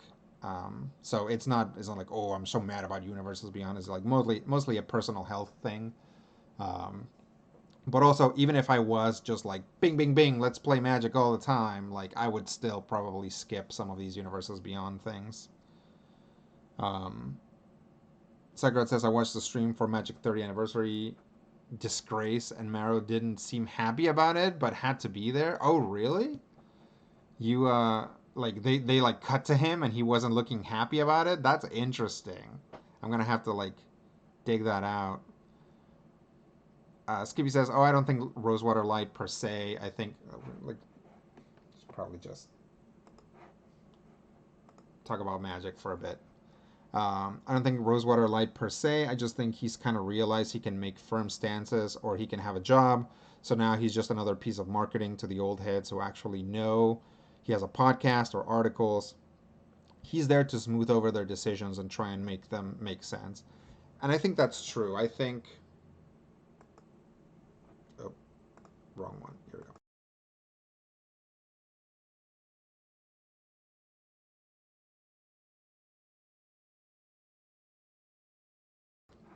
I think that before, I think Mark Rosewater had the authority to say stuff like that. But now he doesn't anymore. And I think maybe technically he never did. It's just that as the head creative of Magic, he was making those decisions, right? And nobody above him cared. So they're like, yeah, whatever. So he had, just like he has his conception of the color pie, which I'm not saying like he has this way of looking at it. Like, I think the color pie, the way that Mark Rosewater sees it, makes sense. Um, but in that he was also sort of like an overall person who had some control over flavor stuff and some control over other things. Um, and he doesn't actually have the authority to say anything that Hasbro can just do, right? So he doesn't have the authority to say, no, Magic will never have outside properties. Yeah, he never had that authority. He just said that because nobody else cared. So once people above him started caring, it's like actually you don't get to decide that. So it's like okay. Um, and this happens too sometimes. Like I mean, it's always happened because he can't oversee every set. So there are sets that will have like, as far as he's concerned, as far as like color pie that he set up, color pie violations, right? Like a big one was that like, is it like Sting, which is like a 1 green that deals 1 damage? Like Mark Rosewater hates that card. He's like, green should not deal direct damage like this. Um, and but he wasn't overseeing that set, so the card made it through. Nowadays, I don't know what their setup is anymore. I know for a while they had like color pie gurus, and that was sort of a like Magic R&D way of having other people that are watching out for color pie violations.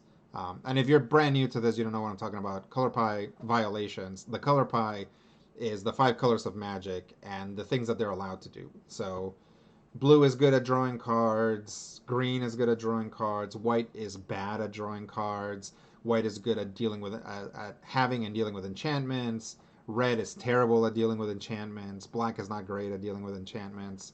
That's sort of like their mechanical identities. That's what the color pie is. So a color pie violation would be like putting enchantment destruction in red. That would be a color pie violation. Um, Malone says, in the end, the board and shareholders decide. It's wherever you go corporate, you give your creative freedom for big bucks. It's the trade you do when selling your company. The thing is, though, is that those guys, a lot of whom are still there, like Tabak, I think, and Mark Rosewater, like they're the guys that built Magic from nothing, right? Like Magic has been successful because those guys were just allowed to do whatever they wanted. And as it turns out, they put together a game that was very good. And now Hasbro gets to benefit from that. And I wonder if, yeah, I wonder if now it's starting to feel like this Faustian bargain of like, you get to create this game that lots of people are going to love and be into, um, but it's going to belong to someone else. And when you're done with your time here, you're going to have no connection, right? It's like Richard Garfield sold the game, so I don't know if he gets any residuals. If he does, he's probably super rich. But if he sold the game to Hasbro or to Wizards of the Coast, then yeah, he doesn't get a say in what happens to Magic, regardless of whether he's getting money or not. Now he's not involved in the decisions, even though he created Magic, right? Um, Skippy says, yeah, I think they've taken a lot of his job responsibilities and actual seniority away over time. I think he had actually creative control in the past. Now he's just there to try and make the list they give him into a coherent Ludo narrative, because he has made it very clear he has no say on card effects anymore. Yeah, I haven't been reading Mark Rosewater stuff recently for the same reason, right? It's like part of the reason, or like part of the thing with me being anxious about, when I'm playing Magic against strangers, is like, well, I need to stop being excited by Magic, right? Because if I'm excited, if I'm like, oh, I really want to play with these cards, then I'll want to do that, and I'll probably end up doing it, and then I'll feel bad. So part of it has I've taken some steps away from looking at Magic stuff. I'll look at preview cards and stuff like that. Um, but yeah, I don't read Mark Rosewater's articles pretty much anymore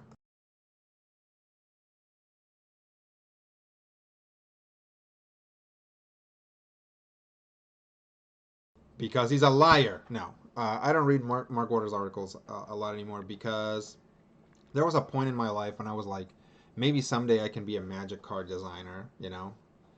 Um, and now I'm just like, well, I don't think I want to design Magic cards anymore. Like, I guess if somebody came down and was like, hey, Rodrigo, you want to design a couple Magic cards for this set or this Commander product or something like that, I'd be like, sure, you know? But yeah, being in WotC, like doing stuff like that, it's like it used to sound real bad. I don't know if you guys remember like the whole I forget who it was, but Orion Black also had some uh, had some bad experiences. He was on the D&D side, but with Wizards in general. Um, and it's like now Miguel Lopez, the guy who created Lancer, one of the two creatives for Lancer, is working for Magic. He's actually one of like the storyline guys for the Brothers War. So it like from viewing their stuff, it really seems like they've been like, oh snap, we were really bad about diversity, so now their teams look very diverse, which is nice. It's nice to see that. But it means that if I had actually managed to get in there when I wanted to get in there, I would have probably been living through the bad times. So, um,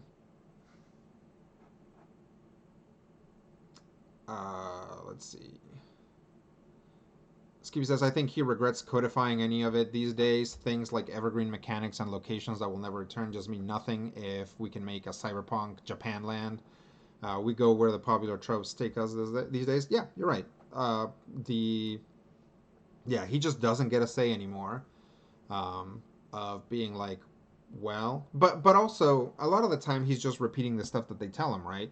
He just goes to them once a week and says like, hey, like Blogatog is constantly being blown up by people who want to return to Kamigawa, and they're like, Kamigawa bombed, dude. We're not going back to Kamigawa. So he walks back to his blog and he's like, hey guys, we're not going back to Kamigawa. Like a lot of these lies that Mark Rosewater told are just things that his bosses or the people that are like his equal just in different places of magic R&D told them was going to happen, and then when he has to backtrack, he's the one that looks bad, because he has this like very open way of like just conveying information to people.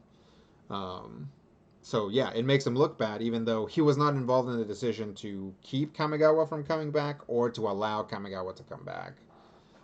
Like no matter what, he just looks like a dummy or a liar, right? And it's like, well, he's not. He's just saying what he was told. Um, Malone says, I don't even know when Wizards was small enough to not be like a corporation. Same happened to Blizzard in video game stuff. For example, it started as the Boys Club and was liked by many. Then it whittled away little by little and look at it now. Yeah, no, I mean Wizards of the Coast was always a company, right? And Mark Rosewater wasn't even like one of the guys who like founded it. In fact, there's probably like nobody still at Wizards from when it was originally created. Um, but yeah, I mean, yeah, it's a company, it's a corporation, and it's always been. It's like maybe way back in the day it wasn't, but also way back in the day their designs were terrible a lot of the time, and like Magic, definitely there's certain eras of Magic where Magic survived because it's the only game in town, right? Because it's the only TCG that was viable. It's like other trading card games seem to appear when Magic is strongest, so Magic kills them, right? Yu-Gi-Oh is pretty much the only one that has really survived with any amount of whatever. It's like every once in a while they like print some new stuff for like Vampire the Masquerade or whatever, but no. But yeah, if the trading card market was closer, like if the competition was closer, Magic might have actually gone out of business during one of their bad sets. Um,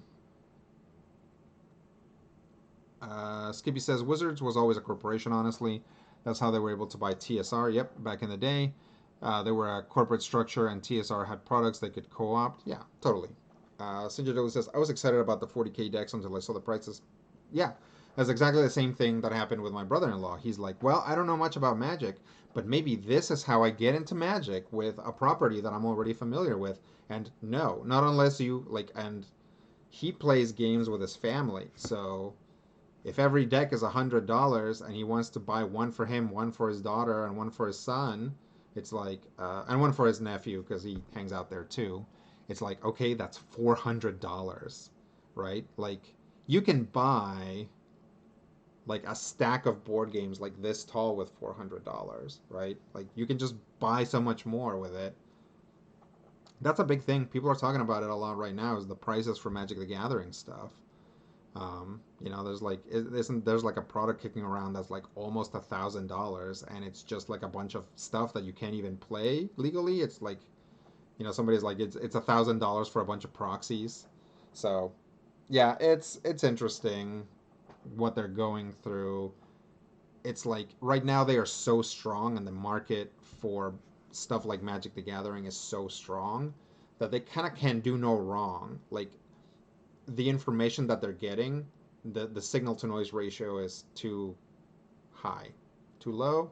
I don't remember how ratios work. Anyway, there's a lot of noise to that signal because people are like furiously buying whatever Magic puts out, right? And it's hard for them to tell like people like this was a good idea, this was a bad idea because people are just consuming it so hard.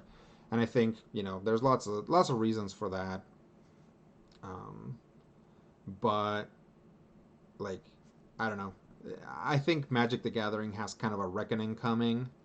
Um, and it's hard to tell why, except that it every year is the best year ever for Magic the Gathering, right? And you can't keep that up. Like eventually, it's going to become such an obscene amount of money that it's going to plateau, right? Like there just won't be enough money in like people's pockets to keep paying for Magic. And then I mean, they're already doing stuff like this to basically artificially push that stuff, right? Is like if we sell products that are like $1,000, then if we sell like 20 of them, that'll be enough. That'll like prop us up that much higher. It's like, well, that's not the way to do it, I don't think. But you know, I'm sure some people have bought it.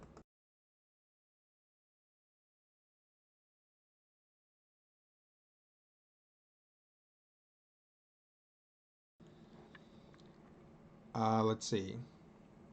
Skippy says, from the way they treat diversity hires, I wouldn't want to work at WotC even temporarily. I don't know. It seems to be getting better, but uh, being a minority, you always have that fear or that concern, right? Where you're like, you get hired someplace, and you're like, well, am I a diversity hire? And are things actually going to be real bad for me here? Um, when I was working at PBS in Kansas, which is a very small station, I was like the only person of color there for a long time. Um, and it wasn't like I wasn't a diversity hire because nobody cares. Like literally nobody out there cared. Um, but it was something. It was something to people were nice. People weren't trying to be racist, but people are racist because they're raised in a racist environment. It was definitely something to be like, okay, well, I don't have anybody to talk to about stuff like this because white people are not gonna get it. Um, so just and being in a pretty friendly, normal, but entirely white environment, like it grates on you. It's difficult in some ways.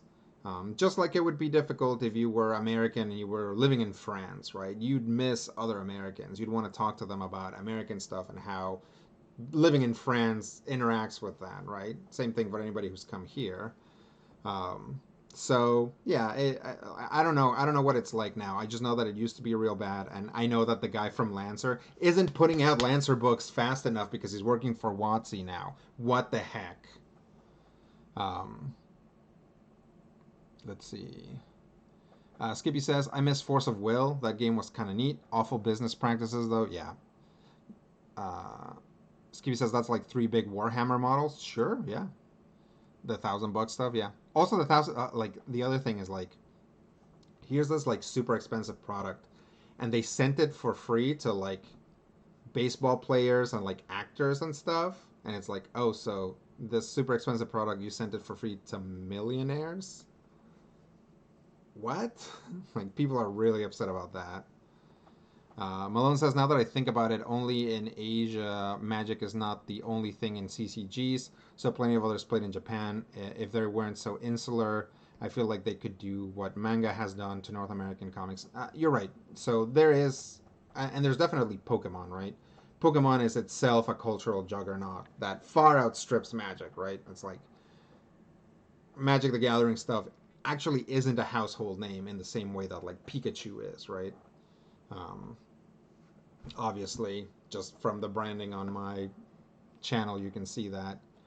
Um, but oh, well, we'll keep talking in a second. Pavel wants to go to the bathroom, so give me a sec. Let's be right back.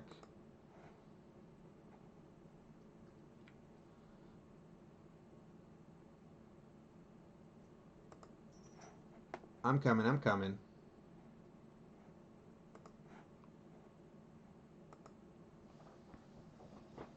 Come on.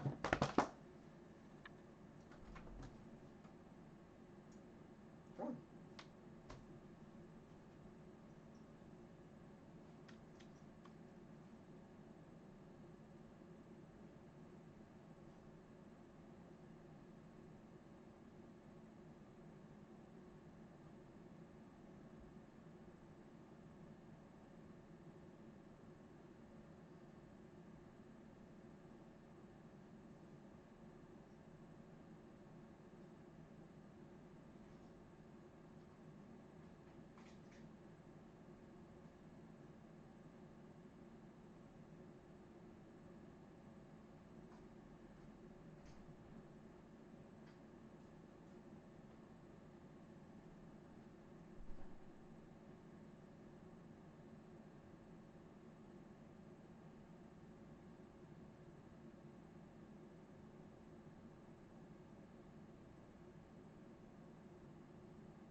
Oh, did I not turn off my mic at all? Classic, classic Rodrigo. Boop. Where's my? Because we're still just chatting. Come here, pants. Look who it is. It's Pavlov.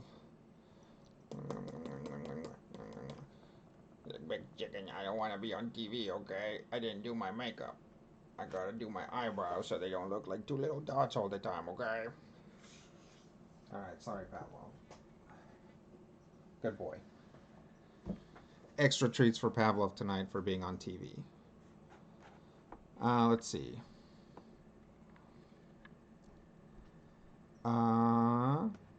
Senor says, yeah, but the Warhammer models won't be made obsolete in 6 months. True.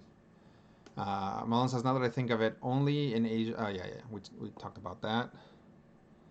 Sakura says, oh, did you see that Magic 30 Las Vegas Con added anniversary packs to their $700 VIP ticket? No, I didn't see that. Sakura says, I believe this is the first time Hasbro stock prices have had a downward trend in the last couple of years. Yeah. Hasbro and Magic the Gathering were really buoyed by the pandemic because people were doing more hobby stuff, and even though they couldn't play Magic together, like people started buying Magic stuff either to play online or to play with the people in their household. So a lot of hobbies like Magic the Gathering were actually have like this pandemic bubble to them, and I think that can burst or that can like start deflating. So you'll get these like long-term losses from that thing where like everybody was having losses. It's just going to be like a delayed effect. I'm not an economist, but I think that's something that can happen. Let's see. Because a Hasbro dip could be just that for the first time in 2 years, people are not holding their houses anymore and spend less money in hobbies. Yeah. Sakura says that's at least partially true. So they had a huge tank in prices in September, about a week after announcing Magic 30. Okay. I know that correlation files not equal causation, but yeah.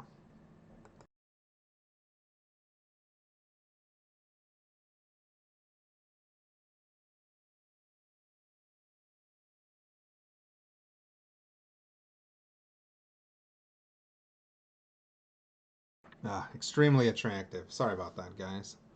Um, no, the correlation does not equal causation. Yep.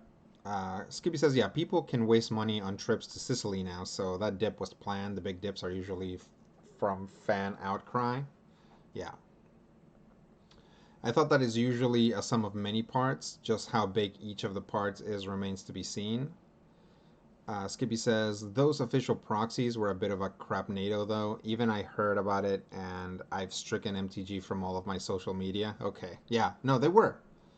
Like, I don't follow a lot of Magic the Gathering content creators. Like, I follow Magic the Gathering's, like, actual Twitters and stuff, but obviously they're not going to be like, why is everybody hating on us? Like, they're not actually going to say that, right?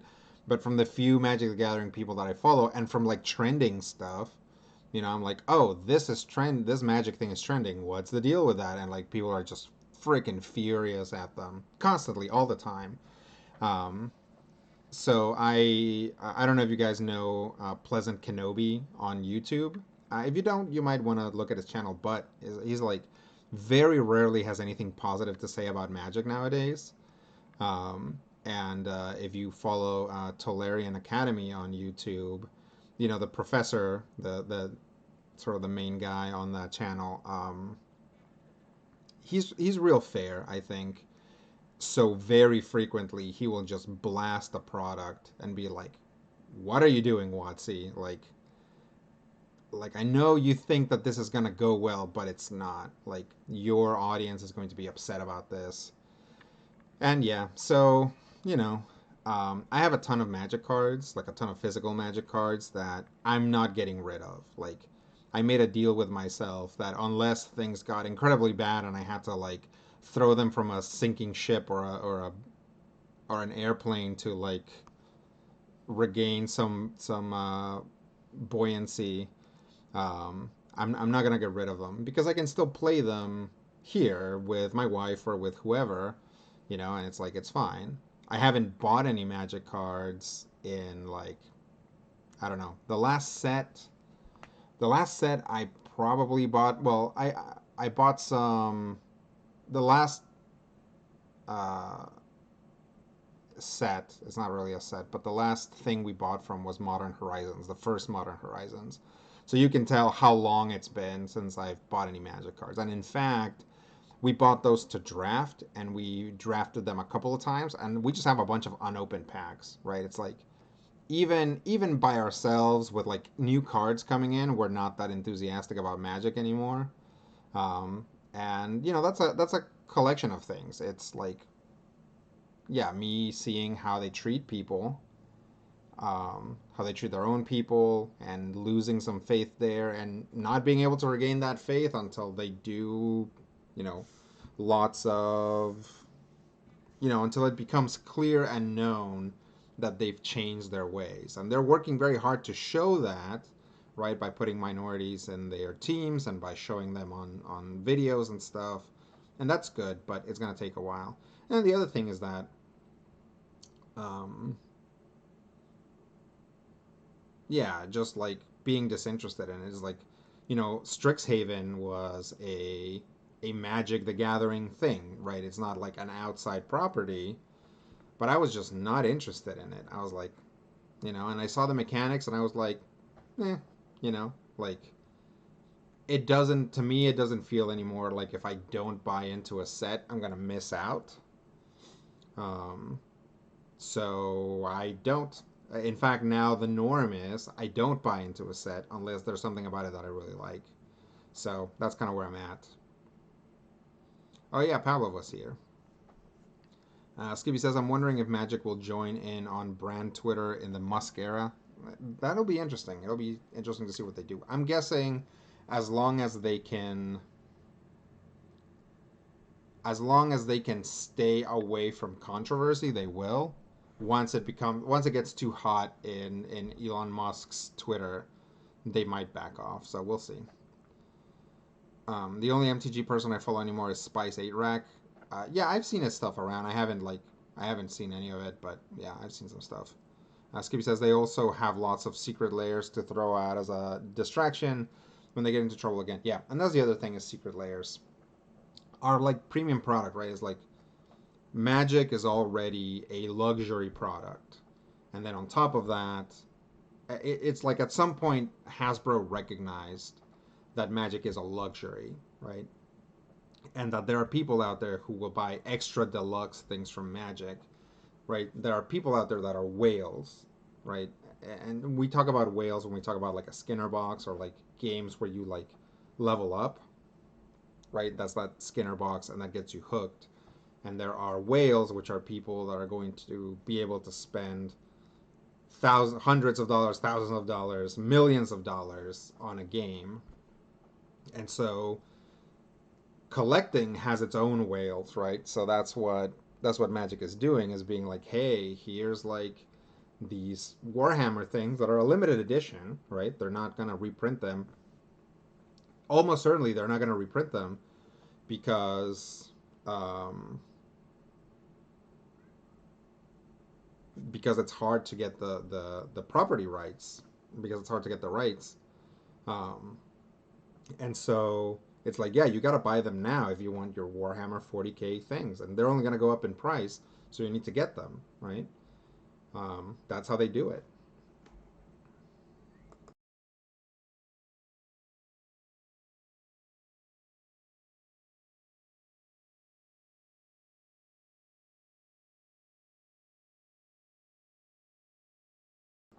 Skippy says Magic fans getting mad at them sending freebies to rich people is pretty funny, only because that's how luxury products work everywhere else in capitalism. Yeah, you're right. Rich people get them for free to show their fans they should want this thing too. While that MTG is fully and completely a luxury product now, I suppose. Well, it always has been. That's the thing. Is like it always actually has been, right? You don't like Magic the Gathering doesn't fulfill any of your material needs, right? It's always been something that like lots of people, hundreds of thousands of people, right? You can find accounts of people being like, well, I'm homeless, so I sold all my Magic cards. I don't play Magic anymore. Or yeah, I lost my job. I like can't afford to buy Magic anymore, so I'm out. Right? It's like that happens all the time, and it's because Magic has always been a luxury product. It just didn't see itself as such for a long time.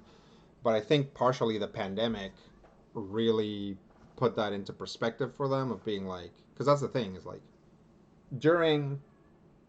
during economic downturns, there are it's like people are buying less things, but there's like two things that actually either go up or stay the same, and that's donations to charity, right? The people that are donating to charity are people that have the income to be able to donate to charity. right? It's not like people that are scrounging and struggling that are like, oh, let me give $1 to UNICEF. I mean, they might, but those sums of money are so small that they don't count, or they don't count as much when you look at the big statistics. And the other thing is luxury products. Like, we've had two big recessions, right? We had one in like 2000, 2005 ish, 2008. There was like big economic downturn, and then we had another one just recently, and Magic continued to grow during those times. That lets you know that Magic is a luxury, right? Because luxury stuff can like usually holds steady. Like some stuff that is like maybe too pricey, like boats or something like that, might actually go down. But a lot of luxury products remain the same through economic downturns, because people want to continue to do it. Like people will cut other things to maintain their hobbies. And that's because your hobbies make you happy. And especially when things are grim, you want to have something to feel happy about. And now, now Hasbro knows that, and they're going to like turn the dial and continue to exploit that as much as they can. Skippy says, "Well, it was always an entertainment good by my reckoning. Yeah, it was a thing that was mostly a game but had enough value. Now it's just fully an art scam, like the fine art market. Sure. Yeah, I mean that's what it feels like a lot of the time, and it's tough because it's tough to maintain that. Like here, let me change this because I don't think we're going back to Inscryption. Uh, let's go to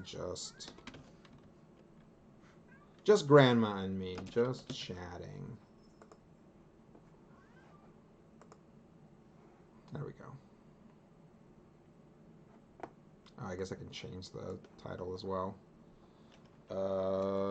Talking about MTG.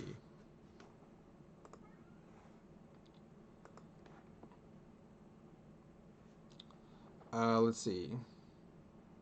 There's also something I feel often happens when I get older is becoming somewhat disengaged about new stuff, even in things I like. I like Nintendo games, but I like the old ones and rarely get anything new.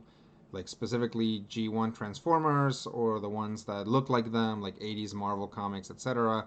New thing I get into are often totally new, which probably means I've changed as a person, but still buy into nostalgia in something I really have attachment to. Yeah, I will buy new versions of things definitely. Actually, with like video games, I'm kind of the opposite. Like, I don't want to play old games. Like, I'm like a little baby in that sense. Like, I'll go back to a game that I've played before and I'm like, this game looks old now. Like, this game looks old and boring. I don't want to deal with it, you know? Um, it used to be that I would never replay games, but uh, basically having a community for Pokemon that I could tap for like resources and shinies and stuff like that has kept me playing Pokemon. Whereas like I would have like just set it aside, more than a year ago. Can you guys hear my cat freaking out? Um, and yeah, it's like the the game that I've replayed the most is Fire Emblem. Again, if you don't count Pokemon of just like trying to catch more Pokemon and stuff like that, and trying to like farm for resources. But games that I've started the story mode and ended again, um, is Fire Emblem Three Houses. Like that, like I played that game and I was like, I want to play through it again, with a different house. And then I almost played it through a third time, but then I think literally Pokemon came out, so I was like, okay, well I want to play Pokemon now. So I never quite did the full like Three Houses playthrough. Um, but maybe someday. I'd be open to playing it again. It was enjoyable. But who knows? Maybe now I'll go back and look at it and be like, oh, this game looks old now. I don't like it anymore. Um, let me let that cat in.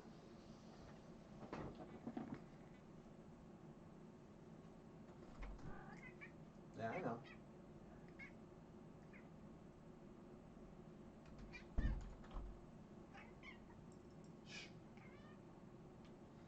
doing my stream, cat.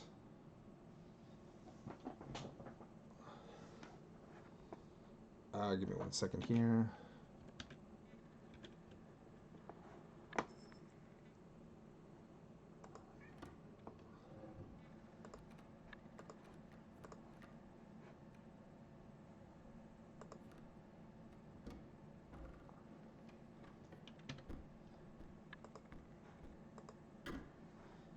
Sorry, just trying to close out of Inscryption because again, it's like very aggressive about wanting the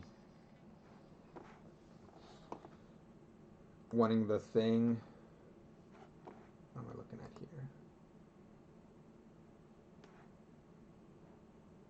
Okay, I'll look at that later. So yeah, with video games, I'm kind of the opposite. I only want to play new video games. Skippy says, going back to old games is rough. Tried to do some runs of old Monster Hunter games. Those games were not well made. They're brutally annoying. Yeah, it's like that's the big one, right? It's like ease of use and like systems that are going to help the player, right? It's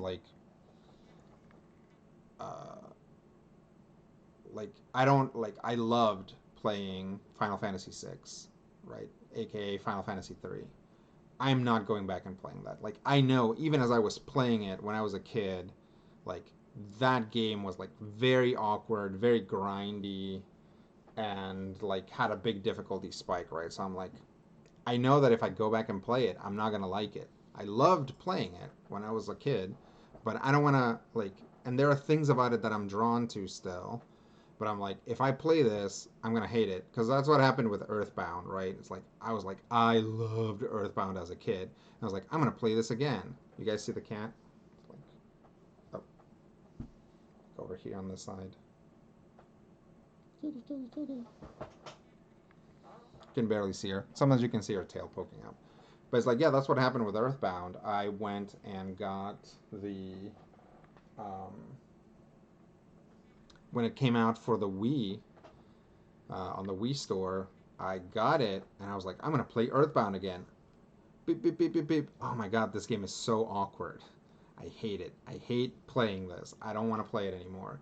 Which sucks because I loved Earthbound, right? So what are you gonna do? It's like that just happens sometimes. That's how I am with video games. Malone says I'll play new games as well, but they aren't usually from 30-year-old franchises. Sure. There's usually a specific thing why I like it in the first place, and if it changes, I might be out and find something totally new and different. Yeah, I mean, I get that. Like, actually, a good example of that is Final Fantasy games. Like, I never played 15, or 15 is the MMO one. 16 is 16 the one with like the boy band guys? Um,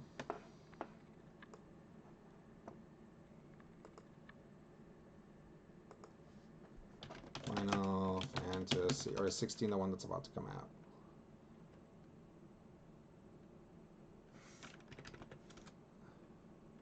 '16 is the one that's about to come out. So it was 15, right? 15 is the dudes in the car. 14 is the MMO. Yeah, okay. So yeah, I never played Final Fantasy 15 because it's not turn-based, right? And I'm like, part of the reason why I got into Final Fantasy is for turn-based battles, and I don't want to let that go. So after Final Fantasy 13, um, which is the one with like lightning and stuff. Yeah, after Final Fantasy 13, I was like, I mean, I wasn't like I'm not playing Final Fantasy anymore, but I was like, this has already gotten pretty far away from like it's still technically turn-based, but it's kind of doing a different thing. And yeah, when 15 came out, I played the demo and I'm like, oh, this is Kingdom Hearts. Like, this is the Kingdom Hearts um, mechanics for fighting. So, no thanks. And so I stopped playing it. Or I never bought it. I never got it. Even though I've played and at least liked almost every Final Fantasy game that's come in between, except I never tried the MMO. Um, but yeah, it's like if it's not turn based, then I'm not interested in it. Uh, 15 is the emo band, yeah. Malone says, I couldn't imagine playing any NES or SNES RPG anymore. Action game or platformer, sure. Yeah. Although, I was like, oh, dang. The, the, the Switch Super NES emulator thing has Earthworm Jim 2. I played that game and I loved it. And I started playing it and I was like, these controls are extremely awkward and I hate them. So even platformers, I think, unless they were like really good, um, so I'll go back and play Yoshi's Island. Like Yoshi's Island is an exception. Like I'll go back and still play that game today. Um, Probably not literally today, but yeah, just it's fun. And the controls are tight, and it does exactly what you want it to do, and it's structured in a fun and interesting way. Yeah, totally. I'll keep playing Yoshi's Island. So yeah, let's see.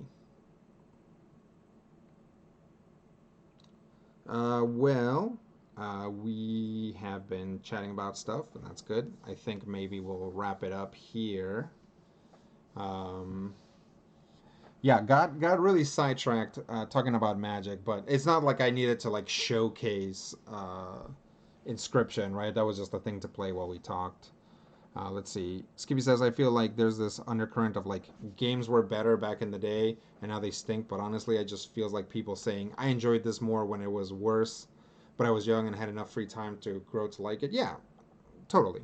I think that's part of it.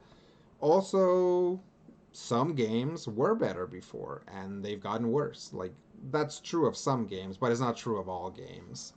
Um, Again, you just have to look at at sort of like that side-scrolling pixel renaissance, right? Where like after Super Mario 64 came out, they were like the side-scrolling platformer is dead, right? It's like and so people took their franchises that were side-scrollers and turned them into 3D platformers, like Gex, and stuff like that. Donkey Kong, and it's like you they're two different things. They're two different games. They're two different types of games. And now when we see stuff like Shovel Knight, when we see stuff like yeah, Shovel Knight and Hollow Knight, right? When you see stuff like yeah, like any like Spelunky, right? All of these games that recapture this sort of like side-scrolling gameplay and are still tons of fun to play. Like there's nothing wrong with them. Um, and they're not like invalidated by 3D platformers. In fact, 3D platformers are actually very rare now.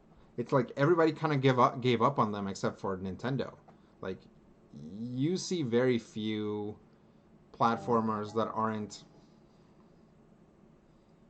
Hey, thanks for the follow, the Mummick. I really appreciate it. We're just chatting up about video games. We're gonna wrap soon here, but thank you for the follow. Um, what was I talking about? Yeah, unless it's something like ukulele, right? Where it's like this is an homage to Banjo Kazooie. Like basically you'd see very few, if any, 3D platformers, and it's because people got tired of them, and people got tired of mediocre platformers, like 3D platformers, and so now 3D platformers are dead. Um, of course, then comes out Mario Odyssey, right, which is just blows the lid off of everything.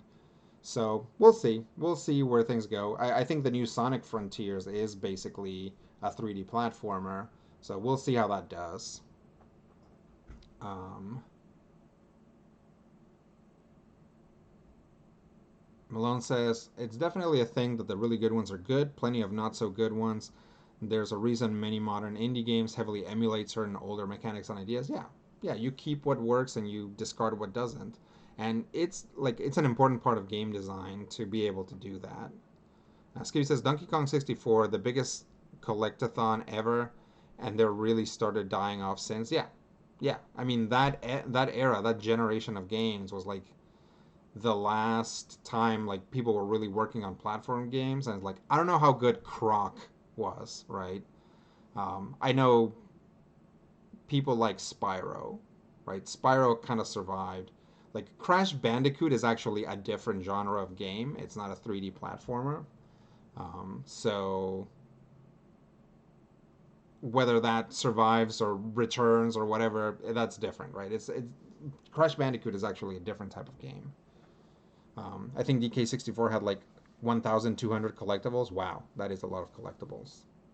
Never, I never played it because you needed to buy um, the extension for the N64. So we never bought it, so I never played it. And we actually found Donkey Kong 64 in a garage sale, but they weren't selling the adapter. So I was like, well, we can't play this. So that sucks. Okay, let's wrap it up. I'd like to thank you guys for coming down and talking about video games and talking about magic cards. We spent a lot of time doing that. So hopefully I wasn't too negative about magic cards. Mostly I'm just like, casually observing the Magic, the Gathering storyline and mechanics and stuff now. Um, but definitely, if you came in later, feel free to watch the VOD for that discussion because I thought it was pretty good. Um, there are things that you can go check out here. You can find me on Twitter at Fearsome Critter. You can find me on YouTube at Lopez Family Variety Channel. And you can find me on Twitch here at twitch.tv/lpikachon. I'll be back next Wednesday. A new video goes up on Lopez Family Channel every Thursday up until the holidays start up. Then I think I'm going to skip like 4 weeks just to let everybody do like Christmas and New Year's and get settled back in, and then I'll start the videos again. But up through November and early December, there will be a video every week. Um, and yeah, my one of my last videos was about K-pop, so it's called Lopez Family Variety Channel for a reason. So you can go check that out. Yeah. So from me and Smokey, you guys have a good night, and we'll talk to you later.